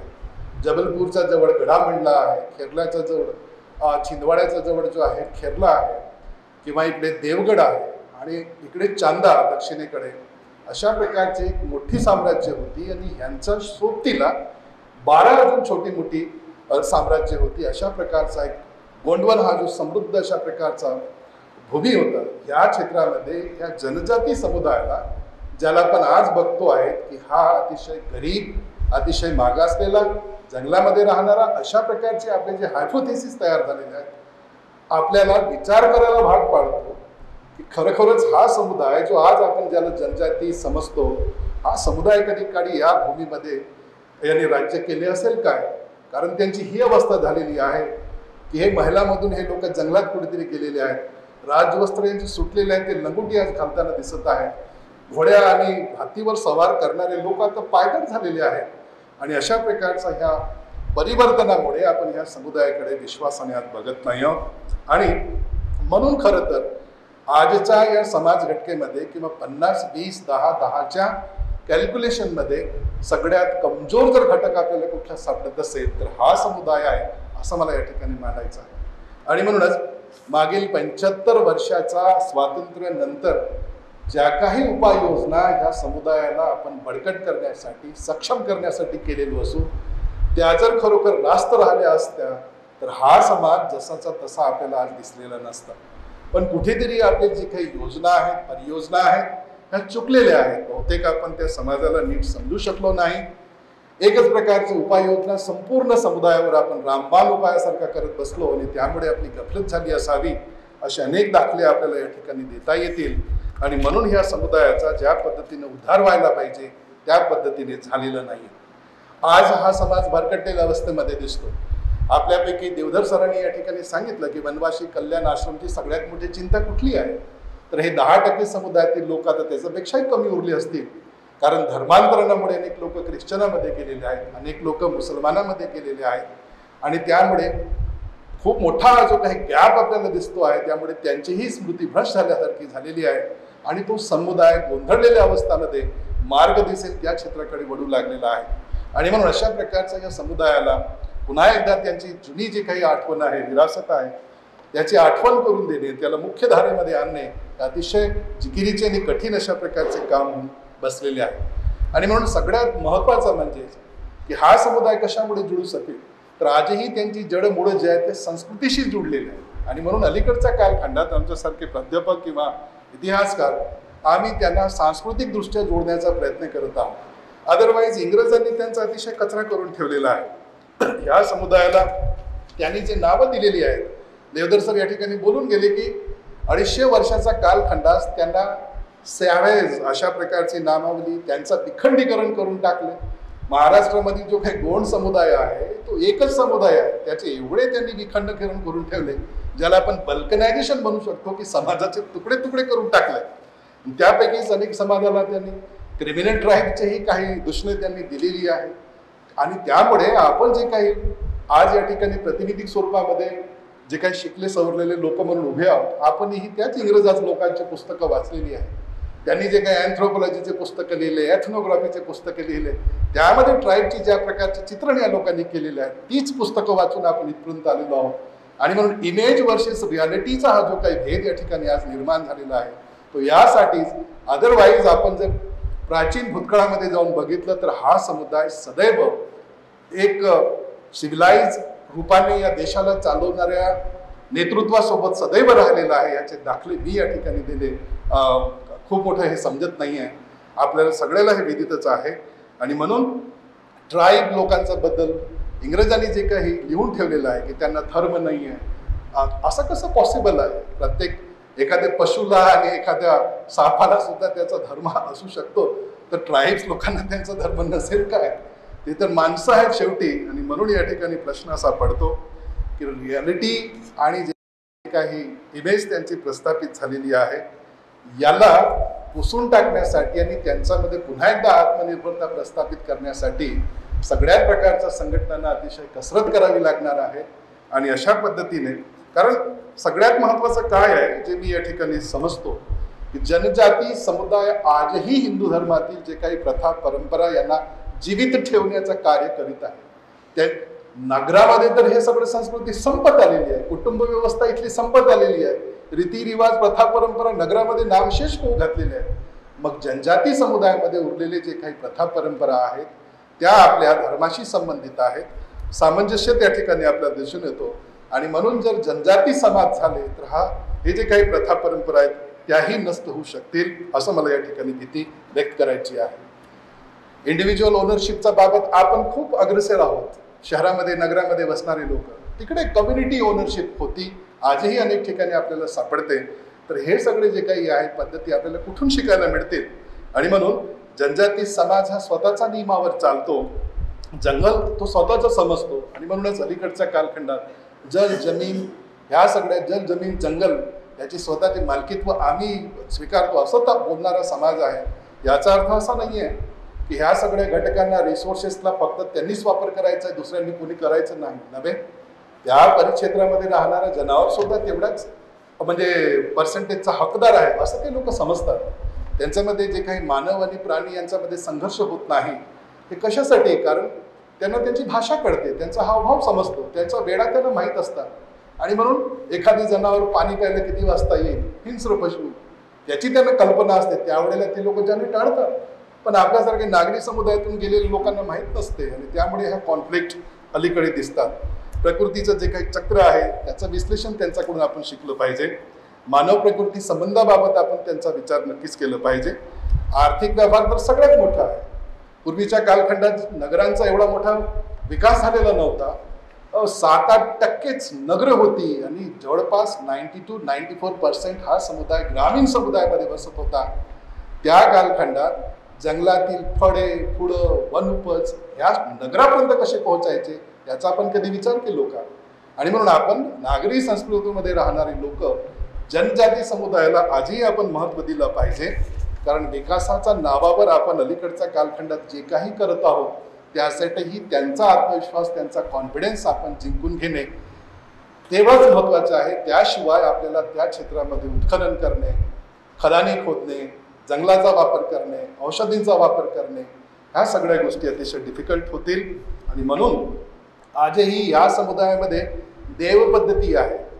गोंड समुदायाचा आपण जर विचार केला तर त्यामध्ये 1 देवपासून 12 देवपर्यंतचे समूह मिळतात आणि मग ते विषम देवपद्धतीमध्ये ते लग्न करतात. तर देवपद्धती त्यांच्यामध्ये आहे, पुरख्यांना देव मानण्याची पद्धत त्यांच्यामध्ये आहे. हिंदू धर्मामध्ये याच्यापेक्षा वेगळं काही आहे का? प्रकृतीतील सर्व शक्तींना ते लोक देव मानतात. आपल्या पुरख्यांना देव मानण्याची पद्धत आहे आणि म्हणून या संस्कृतीची जडीमुळे कुठेतरी ट्रायबल समुदायामध्ये आपल्याला मिळतात आणि म्हणून खरं तर या समुदायाचं जतन संरक्षण आपण या ठिकाणी केलं पाहिजे. वेद कालखंडामध्ये ज्या पद्धतीने प्रकृती पूजा होती, पशुपूजा होती, वृक्षपूजा होती, हा समुदाय अजूनही तो करतो आहे आणि म्हणून हा समुदाय आपल्या सर्वांसाठी अतिशय महत्त्वाचा आहे. आणि म्हणून जेव्हा आपण त्याचा 10% हिस्सेवाटेचा आपण जेव्हा विचार करतो एक भारतीय समुदायाच्या रूपाने, तेव्हा त्यांचे जे काही भारतीय परंपरातील ज्ञान परंपरा असतील, ट्रायबल नॉलेज सिस्टम असेल, तेही या भारताला समृद्ध करण्यासाठी तेवढंच महत्त्वाचं आहे. आणि म्हणून या समुदायाला आपण मागेच न सोडता सोबत आपण घेऊन गेलो समजा, तरच आपलं या सगळ्या 50, 20, 10, 10चा जे काही आपली जे काही समूह आहे त्याला आपल्याला संघटित स्वरूपात पुढे नेता येईल. एवढंच आपल्या सगळ्यांच्या समोर निवेदन करतो आणि थांबतो. धन्यवाद. धन्यवाद श्याम सर, अतिशय छान विषय आपण मांडलाय. मी सुभाजी लोहे यांना या ठिकाणी निमंत्रित करतो. ओबीसी घटक हा विषय ते मांडते. आजच्या या व्याख्यानमालेचे किंवा परिसंवादाचे मला सन्माननीय अध्यक्ष कडूकर सर, उपस्थित वक्ते माननीय देवधरजी, माननीय आपले श्याम कोरेटी सर, त्यानंतर आपल्या मंचावर उपस्थित असलेले सुनीलजी कुहीकर, उपस्थित सर्व विद्वज्जन बंधू आणि भगिनींना, ओबीसी 50% असा विषय दिलेला आहे. ज्याची संख्या जास्त त्याची जबाबदारी जास्त असते. समाजामध्ये समरसता निर्माण करणे, समाजाला सांभाळणे, एकसंघ समाजाची निर्मिती करणे, यामध्ये ही भूमिका मोठी असू शकते. ओबीसी हा जो शब्द आहे तो राजकीय परिभाषेतून आलेला आहे. 1990च्या दशकापासून तो शब्द जास्त प्रचलित झालेला आहे. ठीक आहे, राजकीय परिभाषेतून आलेला असेल, कुठल्याही परिभाषेतून आलेला असेल, कधी शासनाची जी नीती असते, धोरण ठरवायचं असतं, त्यावेळेला या सगळ्या समूहांचा विचार करावा लागतो. आणि म्हणून मग या सगळ्या अपेक्षेप्रमाणे सगळ्यांचा विकास व्हावा, सगळ्यांचं प्रतिनिधित्व व्हावं शासनामध्ये, राजकीय सगळ्या धोरणामध्ये. आणि म्हणून मग ओबीसी समाज हा शब्द बाहेर आला, प्रचलित झाला असेल. एक गोष्ट आपण लक्षात घेतो आहे की कुठल्याही समाजाची एक संस्कृती असते आणि ही जी संस्कृती आहे ही त्या समाजाची ओळख असते. आणि मग ओबीसी समाज असेल तर त्या ओबीसी समाजामध्ये म्हणजे त्या कालखंडामध्ये त्यांना ओबीसी शब्द माहीत नसेल, परंतु त्यांनी जे कार्य केलेलं आहे, संस्कृतीच्या संवर्धनामध्ये जी भूमिका बजावलेली आहे, त्याचं आपल्याला चिंतन करावं लागतं, त्याची आपल्याला आठवण करावी लागते. म्हणजे एखादंच उदाहरण आपण घेतलं की छत्रपती शिवरायांच्या या सगळ्या हिंदवी स्वराज्याच्या स्थापनेच्या या संग्रामामध्ये मग उडी घेणारी माणसं साधी आहेत. आधी लगीन कोंडाण्याचं मग रायबाचं असं म्हणणारी ही साधी भोळी माणसं आहे. साधी भोळी माणसं असली तरी ती श्रेष्ठ आहे, कारण ते धर्माशी, राष्ट्राशी, स्वराज्याशी एकनिष्ठ होते आणि त्यासाठी आपल्या प्राणाचं बलिदान दिलेलं आहे. समाज जीवनामध्ये आपल्या विविध जाती आहेत, विविध पंथ आहे, विविध भाषा आहे. हे हिंदू समाजाचं सौंदर्य आहे. ही हिंदू समाजाची विषमता नाही आहे. ही विविधता म्हणजे हिंदू समाजातल्या भेदांचं दर्शन नाही आहे. तर ही नैसर्गिक आहे, स्वाभाविक आहे. पण जिथे मन विकृत होते तिथे भेद आणि विषमतेला प्रारंभ होतो आहे. समाज जीवनामध्ये दोष निर्माण होतात. असा कुठलाही समाज नाही की त्याच्यामध्ये दोष निर्माण झाले नसेल, परंतु दोष निवारण्याची सुद्धा व्यवस्था त्या समाज जीवनामध्ये आपल्या संस्कृतीमध्ये असते. आणि म्हणून त्या समाजाचे जे गुण असतात, त्या समाजाची जी वैशिष्ट्ये असतात, त्या वैशिष्ट्यांची आठवण विद्वज्जनांनी वारंवार करून द्यायची असते, वारंवार करून द्यायची असते. आपला जो देश आहे तो गुलामगिरीमधून गेलेला आहे. जवळजवळ 800 वर्षाची गुलामगिरी आहे आणि गुलामगिरीमध्ये दोष निर्माण होतात समाजामध्ये. गुलामगिरीमध्ये प्रबोधन थांबतं आणि एखाद वेळेला प्रबोधन असलं तरी ते चुकीच्या दिशेनं होत असते आणि त्याच्यातून अनेक समस्या निर्माण होतात. गुलामगिरीच्या कालखंडामध्ये जातीभेदाच्या समस्या मोठ्या निर्माण झाल्या, अस्पृश्यतेची समस्या निर्माण झालेली आपण बघतो आहे. आता ठीक आहे, आता गुलामगिरी नाही आहे, परंतु समाजामध्ये जेव्हा परिवर्तन होत असते तर परिवर्तन स्वीकारणारा जो समाज असतो तो विकसितच होत जात असतो. आणि म्हणून आपलं एक सद्भाग्य आहे, ज्याला आम्ही हिंदू समाज म्हणतो किंवा हिंदू धर्म म्हणतो, तो या परिवर्तनशील आहे. म्हणजे कुठली गोष्ट स्वीकारतो, म्हणजे नवीन देव जर निर्माण झाले असेल तेही स्वीकारतो आपण. म्हणजे आधीचे कुठले देव असतील तर आपण इकडे संत गजानन महाराज, त्याच्यानंतर राष्ट्रसंत तुकडोजी महाराज यांना आम्ही देवत्व बहाल करतो. हे आपलं वैशिष्ट्य आहे. का वैशिष्ट्य आहे? कारण आपण प्रत्येकाला परमेश्वराचं रूप मानतो. आणि हे जे वैशिष्ट्य आहे, हे वैशिष्ट्य समरसतेच्या दृष्टीने अतिशय महत्त्वाचं आहे. आता इथे काही आकडेवारी असते, कुठे मग या समाजाला एवढा वाटा मिळाला, त्या समाजाला तेवढा वाटा मिळाला, त्या समाजाला सरकारमध्ये प्रतिनिधित्व मिळालं.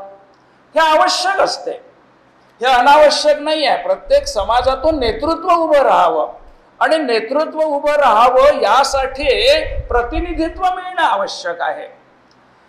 दुसरी गोष्ट आपण पाहतो की सरकारमध्ये आमचे लोक पाहिजे, ही आवश्यक आहे. कोणी त्याला नाही नाही म्हणणार, पण आपलं जे चिंतन आहे, ज्याला आम्ही भारतीय चिंतन म्हणतो, ज्याला आम्ही हिंदू चिंतन म्हणतो, की केवळ सरकार, केवळ शासन हे समाजाचं कल्याण करू शकत नाही. शासन आवश्यक आहे. शासन जेव्हा नीती निर्धारण करत असते तेव्हा समाजातल्या सगळ्या घटकांचा त्याला विचार करावा लागतो. ओबीसी मध्ये तर हजारो जाती असतील, त्या जातींचाही त्यांना विचार करावा लागतो. परंतु केवळ सरकारच्या भरोशावर समाजाचं कल्याण होऊ शकत नाही. हा केवळ शब्द महत्वाचा आहे. मग आपल्या या सगळ्या हजारो वर्षाच्या जीवनामध्ये आम्ही पाहतो आहे की ज्या आपल्या गैर राजकीय संस्था आहेत किंवा गैर राजकीय श्रेष्ठ व्यक्तिमत्व आपल्या देशामध्ये निर्माण झालेलं आहे, त्यांनी समाजाला सांभाळलेला आहे, त्यांनी समाजाला मोठं केलेलं आहे. आपल्या संविधानामध्ये दर्जा व संधीची समानता हे शब्द आहेत. प्रत्येकाचा दर्जा सांभाळणे, तो कुठल्याच जातीचा आहे म्हणून त्याला हीन लेखायचं नाही आहे, तर त्याच्यामध्ये कुठले गुण आहे, तुझ्या मनाचा किती विकास झालेला आहे. हे मनाचा झालेला जो विकास आहे त्याचा विचार केल्यानंतर त्याला तो दर्जा प्राप्त व्हावा, ही व्यवस्था आपल्या इथे आहे. आणि जे मी नावं घेईन तर त्या कालखंडामध्ये त्यांनी स्वतःला ओबीसी म्हटलेलं नाही आहे. त्यांनी जर ओबीसी म्हटलं असतं तर ते त्या राजकीय चक्रात सापडले असते आणि समाजाचं कल्याण आणि सगळ्यांना सगळ्या समाजाला एकत्र बांधून ठेवणे विसरले असते, असं झालं असतं कदाचित. आणि म्हणून ही माणसं त्या कालखंडामध्ये केवळ एकरस समाज जीवनाचा विचार करणारी आपल्याला दिसतात. आपण जेव्हा विचार करतो की 13व्या शतकामध्ये ज्या वेळेला काही भागामध्ये इस्लामिक आक्रमण होतं, मोगलांचं आक्रमण होतं, मध्ययुगीन कालखंड आहे. या मध्ययुगीन कालखंडामध्ये समाजाचं मनोबल टिकवण्याचं काम जर कोणी केलं असेल तर भक्ती आंदोलनाने केलेलं आहे. हे आम्हाला विसरता येत नाही. का विसरता येत नाही? हा जो समाज आहे, भारतातला जो समाज आहे, त्याचं एक स्वाभाविकता आहे. देवभक्ती तो त्याचा स्वभावच आहे. एखादी गाडी घरी घेतली की त्याची तो पूजा करतच असतो. दिवाळीच्या दिवशी जर झाडू आपल्या घरी आला असेल तर त्याला कुंकू लावतच असतो. आणि स्वामी विवेकानंद म्हणतात, ज्या समाजाचा जो स्वभाव आहे त्याला आधार बनवायचा. सामाजिक कार्य तुम्हाला करायचं आहे ना, तो आधार, त्या आधारावर टीका नाही करायची, तो आधार बनवून त्या समाजाला प्रबोधन करायचं, त्या समाजाचं मार्गदर्शन करायचं. 13व्या शतकामध्ये ज्ञानेश्वर माऊलीने आळंदी ते पंढरपूर वारी प्रारंभ केली. 18 पगड जातीचे संत त्यामध्ये उभे झाले. आणि कुठलाही संत आपल्या जातीचा परिचय देत नाही. हा मनाचा विकसितपणा. तो म्हणतो मी सगळ्या समाजाचा संत आहे. ज्याच्यामध्ये संत चोखोबा आहेत, ज्यामध्ये नरहरी आहेत, संत नामदेव महाराज आहेत, ज्यामध्ये जनाबाई आहेत, ही सगळी मंडळी या वारीमध्ये आहे. आणि याचं माध्यम जर कुठलं असेल, विठ्ठल नामाचा गजर. 13व्या शतकामध्ये पंढरपूरच्या वाळवंटामध्ये सामाजिक समरसतेचं विराट दर्शन आम्हाला बघायला मिळालेलं आहे.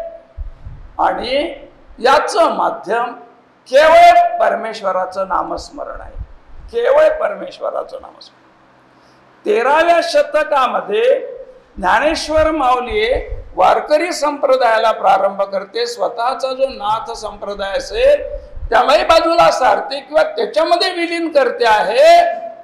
पण इकडे 400 वर्षापर्यंत संत तुकोबा, आमच्या इथे कुठलं वाक्य म्हटलं जाते, कुठलं घोष वाक्य म्हटलं जाते, ज्ञानोबा ते तुकोबा, 400 वर्षेपर्यंत ही परंपरा चालू ठेवले. आजही चालू आहे.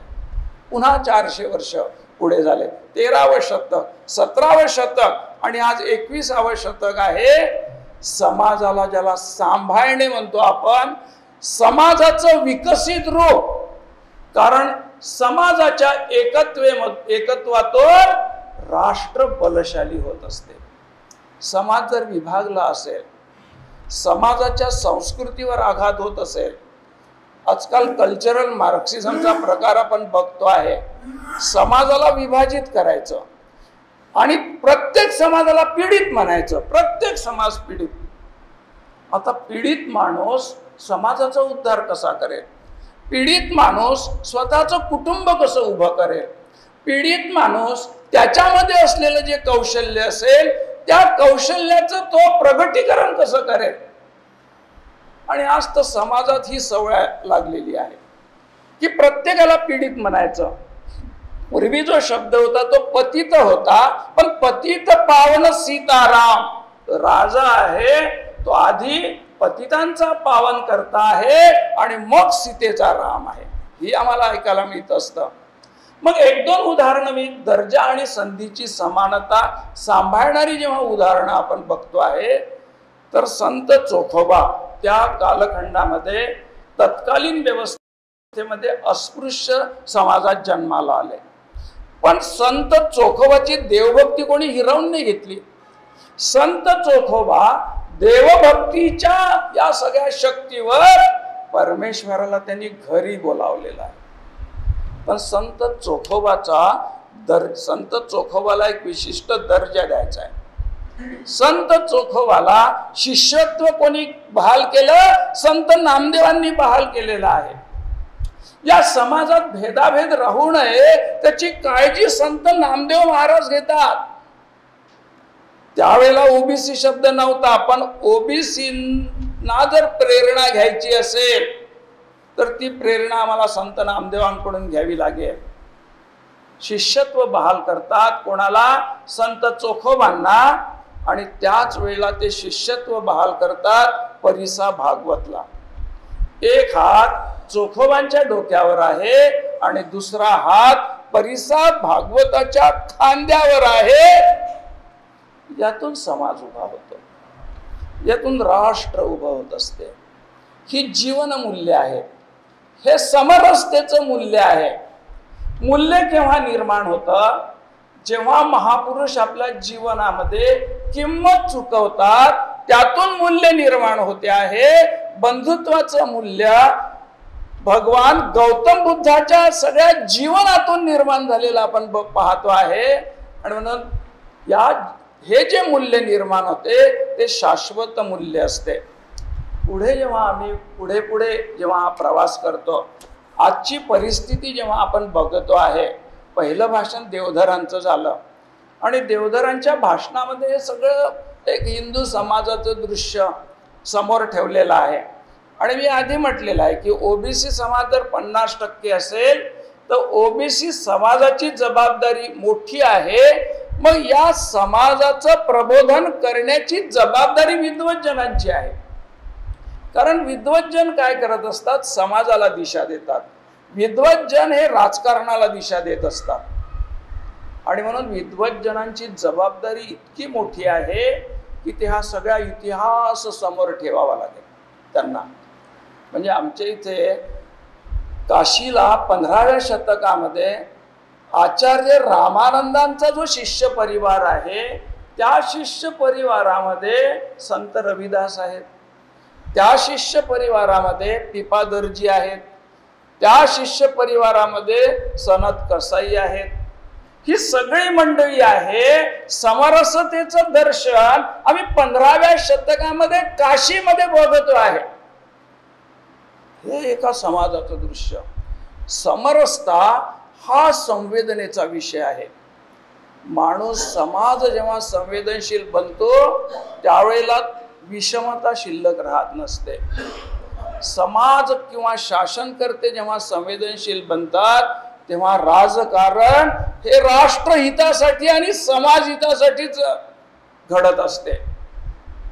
एकदा संवेदनशीलता केली आणि स्वार्थ बळावला तर काय होत असतं की समाज विस्कळीत होत असतो.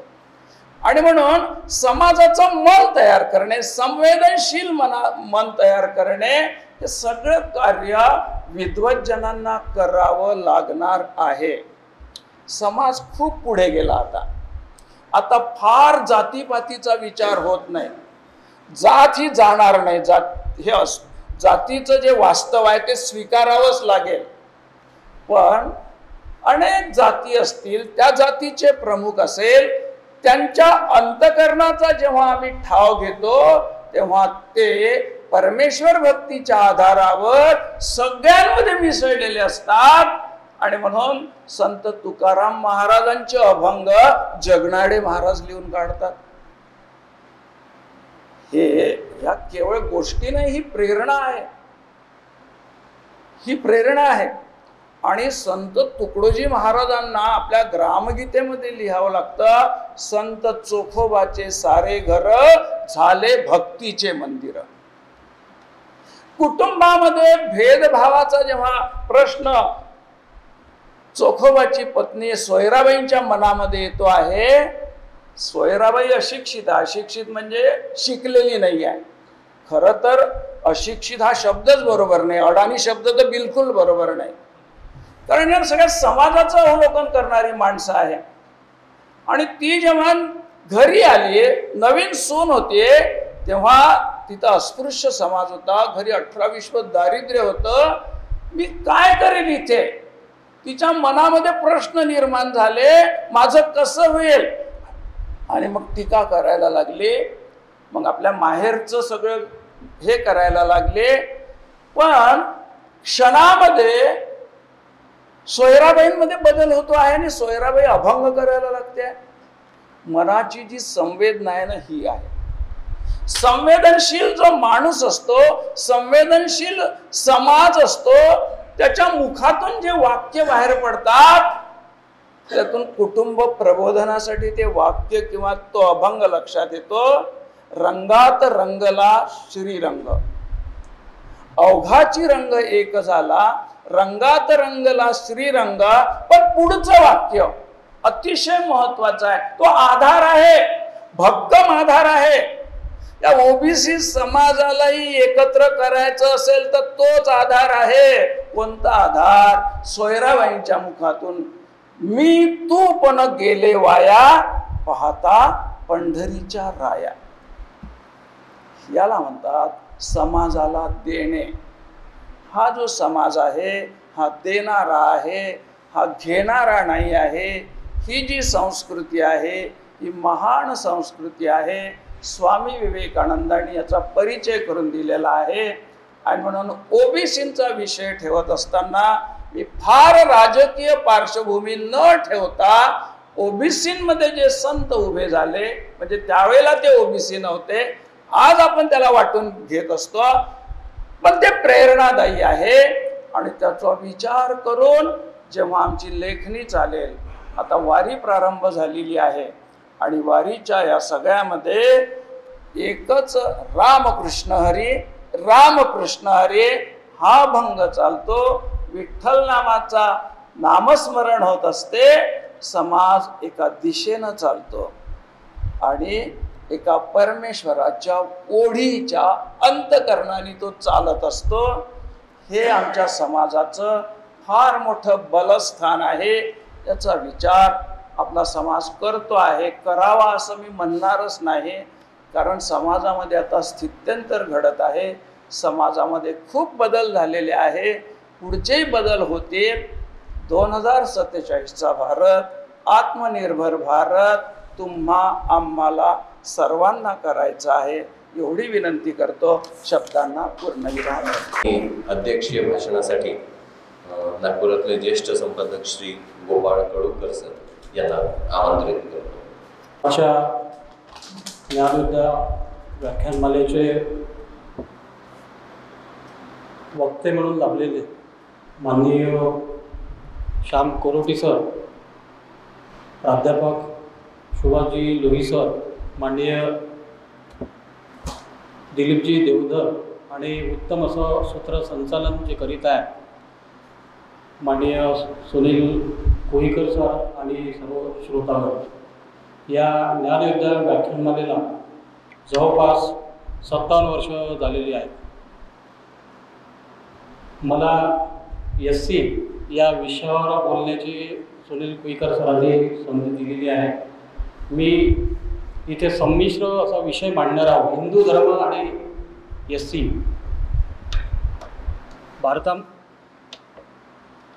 भारतामध्ये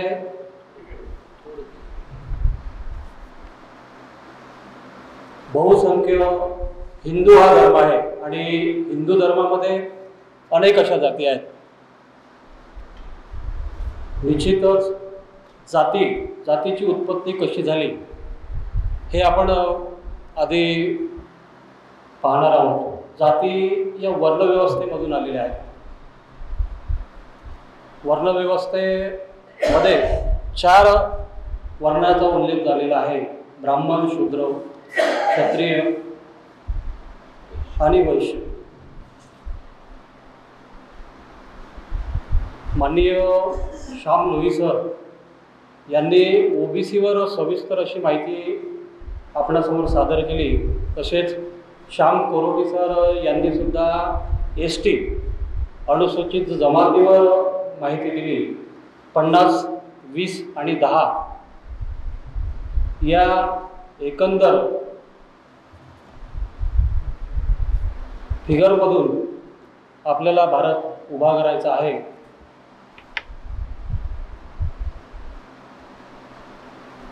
अनुसूचित जाती हा शब्द प्रथम कुठून आला आपण हे पाहणार आहोत, किंवा अनुसूचित जातीचा पहिल्यांदा वापर कोणी केला. 1927ला सायमंड कमिशन यांनी अनुसूचित जाती या शब्दाचा वापर केलेला आहे. अनुसूचित जाती या भारतामध्ये संपूर्ण राज्यात आढळून येतात. अनुसूचित आयोगाचे अध्यक्ष किशोरजी मकाणा आहेत.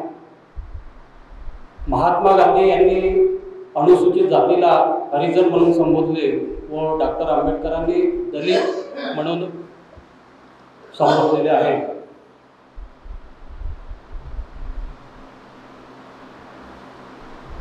वर्णव्यवस्था याच्यामध्ये जटिलता नव्हती, परंतु जातीमध्ये ही जटिलता आहे. जात ही गुंतागुंतीची आहे.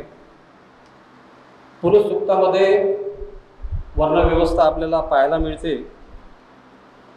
वर्णव्यवस्थेमध्ये फ्लेक्झिबिलिटी होती. एका वर्णाचा व्यक्ती दुसऱ्या वर्णाचं काम करू शकत होता. ब्राह्मण हा क्षत्रियाचं कार्य करू शकत होता व क्षत्रिय ब्राह्मणाचं कार्य करू शकत होता. जसं की विश्वामित्र हे जन्माने क्षत्रिय होते, परंतु त्यांनी ब्राह्मणत्व पत्करले नव्हतं. महापद्मानंद हे शूद्र होते, त्यांनी क्षत्रियाची भूमिका पार पाडली. भारतीय समाज हा भारतीय समाजामध्ये सामाजिक गतिशीलता राहिलेली आहे. वैदिक काळ हा इसवी सन 600 पूर्व, ईसापूर्व 600 ते 400. त्यानंतर नंदकाळ, मौर्य काळ 400 ते 200 ईसापूर्व. तसेच मौर्य उत्तरार्ध काळ 200 ईसापूर्व 200 ते इसवी सन 300 पर्यंत राहिलेला आहे. त्यानंतर गुप्त काळ, त्यानंतर गुप्तोत्तर काळ आणि मध्यकाळ, दिल्ली सल्तनत आणि त्यानंतर मुघल काळ आणि आजचा आधुनिक भारत.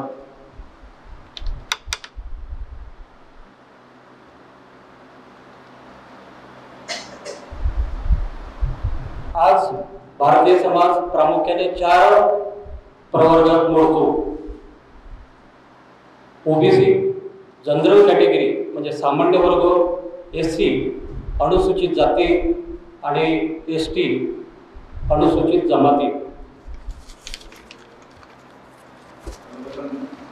आणि अवर्ण व अल्पसंख्याक. वर्णव्यवस्था ही कर्म आधारित, गुण आधारित होती आणि परंपरेने असलेले कार्य हे जातीचे स्वरूप घेऊ लागले. एकूणच भारतीय समाजामध्ये जात ही गुंतागुंतीची झाली, जटिल झाली. जात, पोटजात, 12.5 जाती, उपजाती हा प्रकार हिंदू धर्मामध्ये बघण्यास मिळतो. अनेक जातीमध्ये अजूनपर्यंत त्यांचा परस्पर पोटजातीमध्ये विवाह संबंध होत नाही. जातीमध्ये उतरंड पाहायला मिळतात. श्रेष्ठ, कनिष्ठ, उच्च नीचतेचा भाव आपल्याला पाहायला मिळतो. डॉक्टर बाबासाहेब आंबेडकरांनी लिहिलेल्या संविधानाने करोडो वंचित उपेक्षित समाजाचा उद्धार केलेला आहे. अवर्ण शूद्राच्या उद्धाराचे काम केलेले आहे. करोडो लोकांना मुख्य प्रवाहात आणण्याचे काम केलेले आहे. डॉक्टर बाबासाहेब यांचे वडील कबीरपंथी होते व या कबीरपंथी विचाराचा प्रभाव डॉक्टर बाबासाहेब आंबेडकर यांच्यावर सुद्धा होता. आणि कबीर असे म्हणतात, कबीर कुआ एक है, कबीर कुआ एक है, पानी भरे अनेक, बर्तन में भेद है, पानी करे न कोई भेद. या भेदभावामुळे मनुष्यामधली दरी वाढत गेली. आर्थिक, सामाजिक, शैक्षणिक, वैयक्तिक मागं असलेपणा वाढत गेला. परंतु भारतीय समाजामध्ये अनेक समाजसुधारक थोर महापुरुष होऊन गेले. त्यांनी याविरुद्ध आवाज उठवला, वंचितांच्या उद्धाराकरिता कार्य केले. स्वामी विवेकानंदांनी हिंदू धर्माच्या प्रसाराचे कार्य करीत असताना हिंदू धर्माचे अद्वैत तत्वज्ञानाचे श्रेष्ठत्व पटवून दिले. पाश्चात्य देशातील भौतिकवादाच्या भारतीय अध्यात्मवादाशी समन्वय साधण्याचा प्रयत्न केला. हिंदू धर्माच्या आधारे व्यापक विश्वधर्माचा समन्वय साधण्याचा प्रयत्न केला व विश्व बंधुत्वाचा जगाला संदेश दिला. भारताच्या थोर संस्कृतीचा व उदात्त हेतूचा, मानवतावादी तत्वज्ञानाचा जगाला परिचय करून दिला. स्वामी विवेकानंदांनी भारताच्या भावी पिढीसाठी एक थोर आदर्श वारसा ठेवला. स्वामी विवेकानंद हे सर्व करीत असताना पाश्चात्य देशाचे दौरे करीत असत. त्या दरम्यान त्यांना पाश्चात्य देशातील सुबत्ता जाणवली आणि त्यांनी जेव्हा भारतीय समाजव्यवस्था पाहिली तेव्हा त्यांना असं जाणवलं की इथे अत्यंत हालाकीची परिस्थिती आहे. इथे वंचित उपेक्षित समाज आज दबलेला आहे. त्यासाठी कार्य करण्याची त्यांची इच्छा झाली. त्यांचं ही दयनीय अवस्था पाहून त्यांचं मन पिळून गेलं आणि रामकृष्ण मिशनच्या माध्यमातून, रामकृष्ण परिवाराच्या माध्यमातून त्यांनी वंचित उपेक्षितांसाठी कार्य करण्याला सुरुवात केली. वंचित उपेक्षितांच्या आत्मोद्धारानेच या राष्ट्राची उभारणी होईल असं त्यांना वेळोवेळी जाणवायला लागलं. त्यानंतर सयाजीराव गायकवाड असतील, त्यांनी अस्पृश्यतेसाठी, वंचित उपेक्षितांसाठी 18 शाळा स्थापन केल्या. छत्रपती शाहू महाराज असतील, त्यांनी वंचित उपेक्षितांना आपल्या संस्थानामध्ये नोकरीमध्ये सामावून घेतले.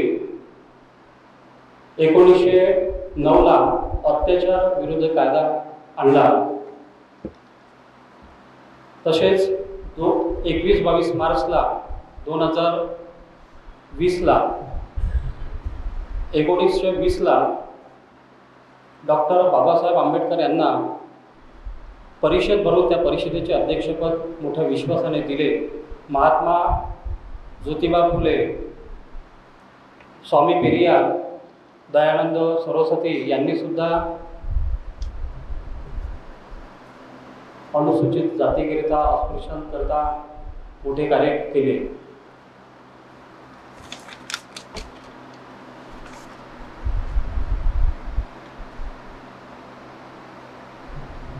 वेदोक्त प्रकरणापासून शाहू महाराजांना या जातीच्या उतरंडीचा झळ पोचल्यामुळे त्यांनी ज्या शाळा स्थापन केल्या त्या शाळांमध्ये सरसकट सर्व जातीच्या लोकांना प्रवेश दिला व अस्पृश्य आणि सवर्ण यांच्या शाळा एकत्रित भरविल्या. तसेच आंतरजातीय व आंतरधर्मीय विवाहाला त्यांनी मान्यता दिली व तसा कायदाच आपल्या राज्यात सुरू केला. नुसता कायदाच त्यांनी आणला नाही तर तो कायदा अंमलात आणण्यासाठी त्यांनी आपल्या चुलत बहिणीचं लग्न धनगर समाजातील यशवंत होळकर यांच्याशी केलं.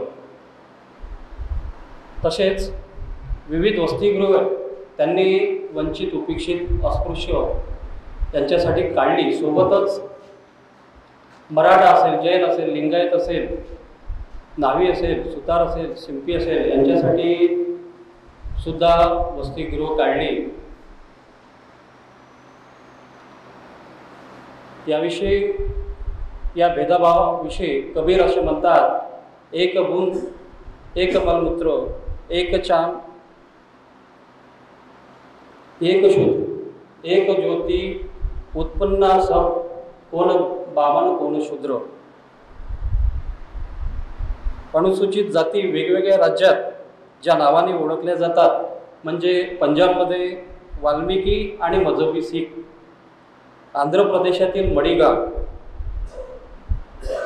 तसेच उत्तर प्रदेशमधील जाटव, तामिळनाडूमधील अरुंधतीयार यांचा समावेश आहे. ते पारंपरिकपणे पशुपालन करीत होते.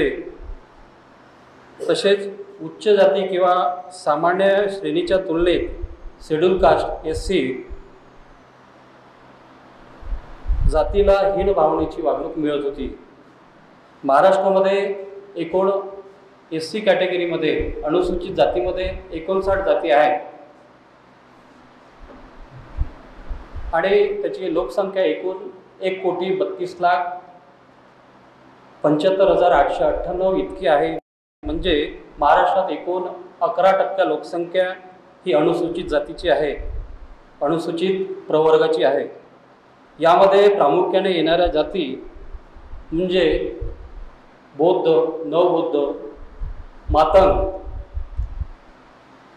मांग, चांभार, भंगी, मालाजंगम, गारोडी, बुरड, डोमकी, खाटीक इत्यादी जाती या अनुसूचित जातीमध्ये येतात. बऱ्याच अशा जाती आहे की ज्या लोकांना अजूनपर्यंत माहिती नाही. काही राज्यामध्ये नावी आणि धोबी या अनुसूचित जातीमध्ये येतात, तर महाराष्ट्रामध्ये नावी आणि धोबी या ओबीसी मध्ये येतात.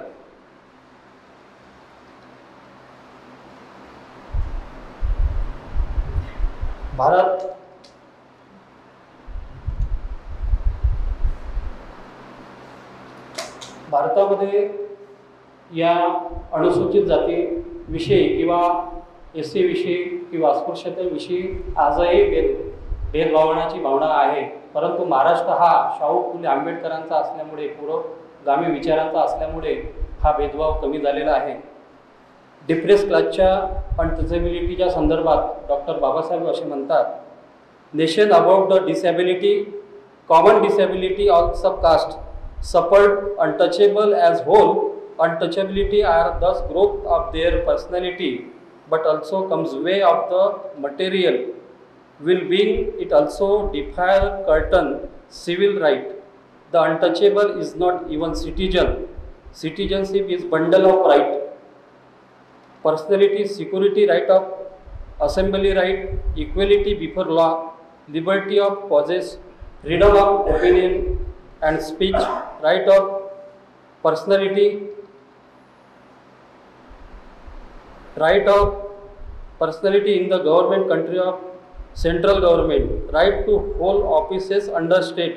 Thus the disability untouchable involve both denial personal and civil right and also material through the denial of material right. 1929 Simon commission समोर बहिष्कृत हितकारी संस्थेमार्फत अनुसूचित जाती डिप्रेस क्लासची अशा प्रकारे संज्ञा डेफिनेशन देण्यात आली.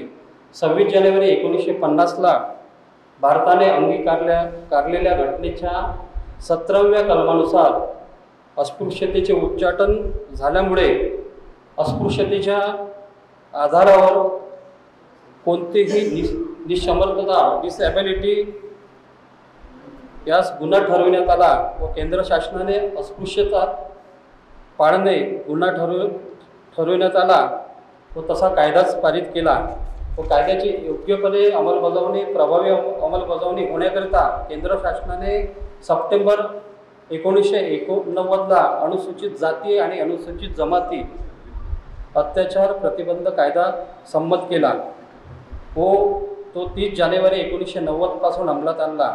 अनुसूचित जाती, अनुसूचित जमातीची वरील अत्याचार पायबंद बसावा हा त्यामागचा मूळ उद्देश होता. या कायद्याच्या त्रुटीतील सुधारणा करून अनुसूचित जाती जमाती प्रतिबंध कायदा 2015 अस्तित्वात आला. तसेच महाराष्ट्र सरकारने अनेक योजना अनुसूचित जातीकरिता आता राबविलेल्या आहेत.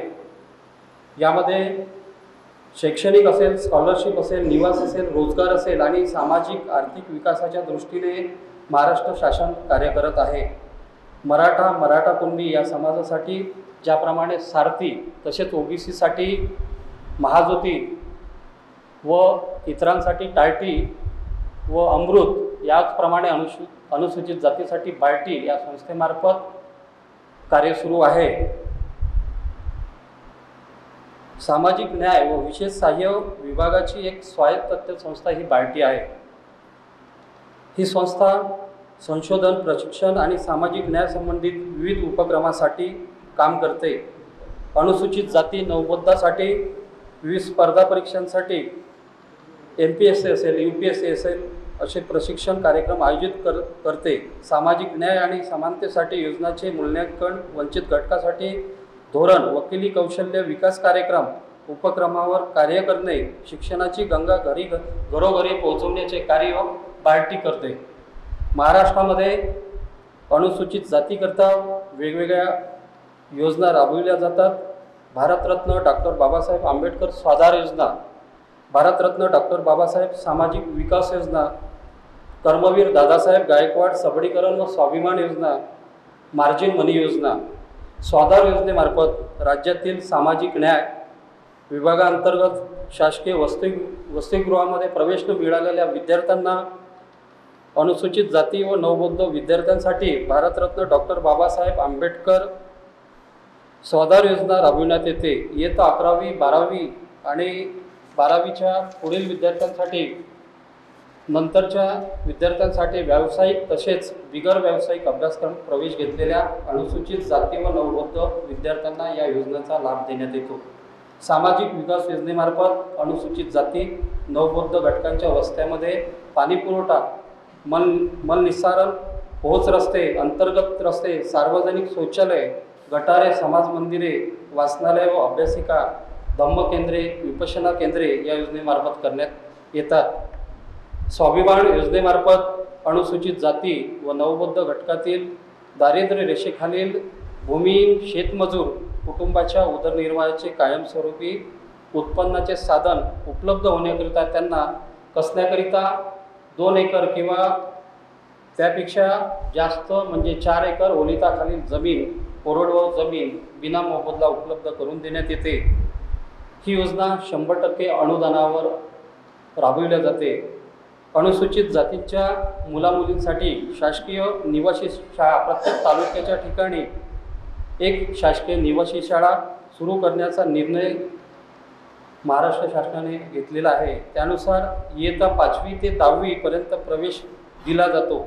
राज्यात सध्या स्थितीचे 90 निवासी शाळा महाराष्ट्र राज्यात आहे.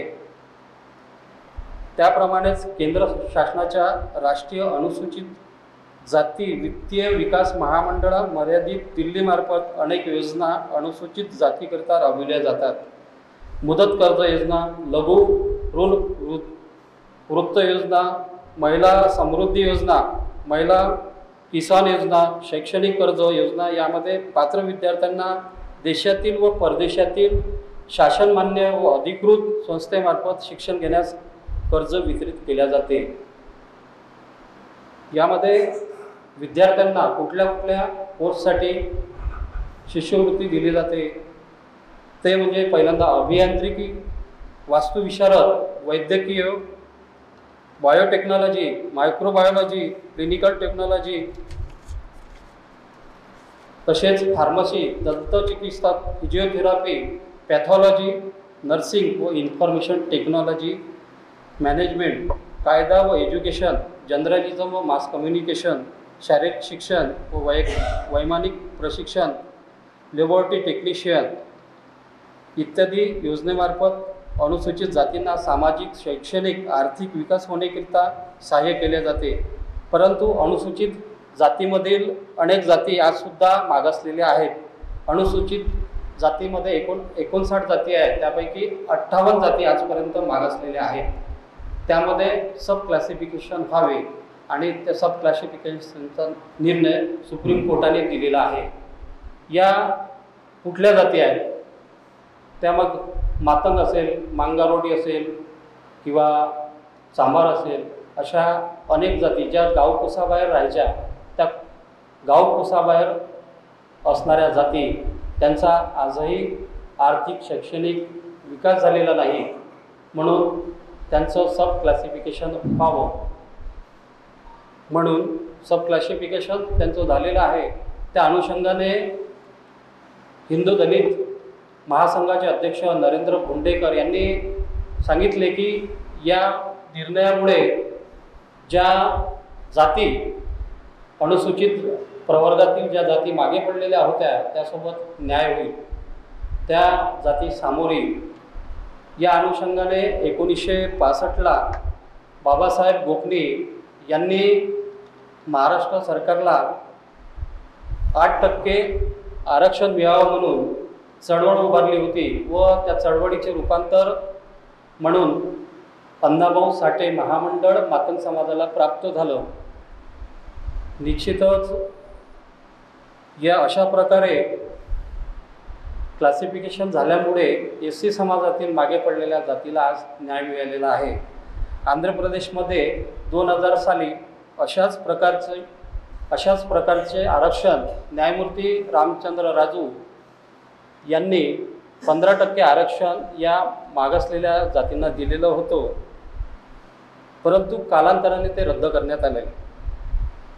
अनुसूचित वर्गातील काही जातीच्या तुलनेत इतर जाती या कमकुवत आहे, वंचित, उपेक्षित आहे असे मत अनेकांनी दिलेले होते।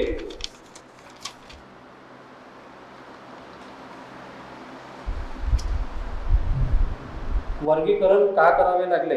प्रवर्गातील काही 12 बलुतेदार मध्ये या SCच्या जाती येत होत्या आणि आरक्षण प्राप्त झाल्यामुळे त्यांना पुन्हा बडगडी प्राप्त झाली आणि गाव कुसाबाहेर राहणाऱ्या जाती या जैसे ते राहिल्या।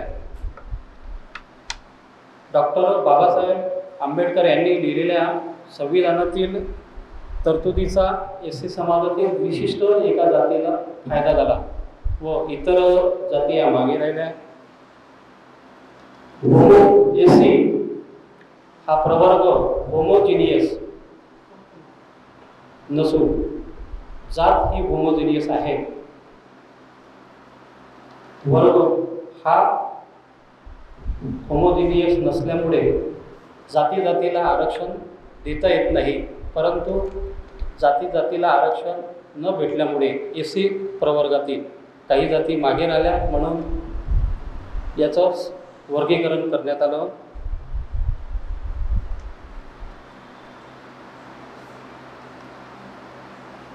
आणि या वर्गीकरणामुळे रोस्टरनुसार अवगड असं वर्गीकरण झाल्यामुळे ज्या जाती मागे राहिलेल्या होत्या त्यांचा सुद्धा क्रमवारीनुसार नोकरीमध्ये त्यांना संधी उपलब्ध होईल।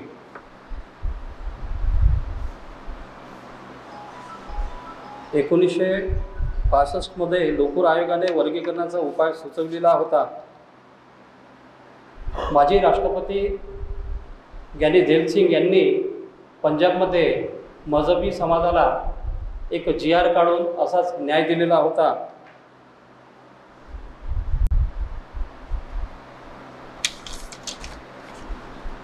वर्णव्यवस्थेपासून सुरू झालेला प्रवास जातीपर्यंत पोहोचला व समाजातील घटकाचा विकास व्हावा, उन्नती व्हावी, जीवाच्या कल्याणाचा आग्रह गीतेमध्ये सुद्धा दिसून येतो।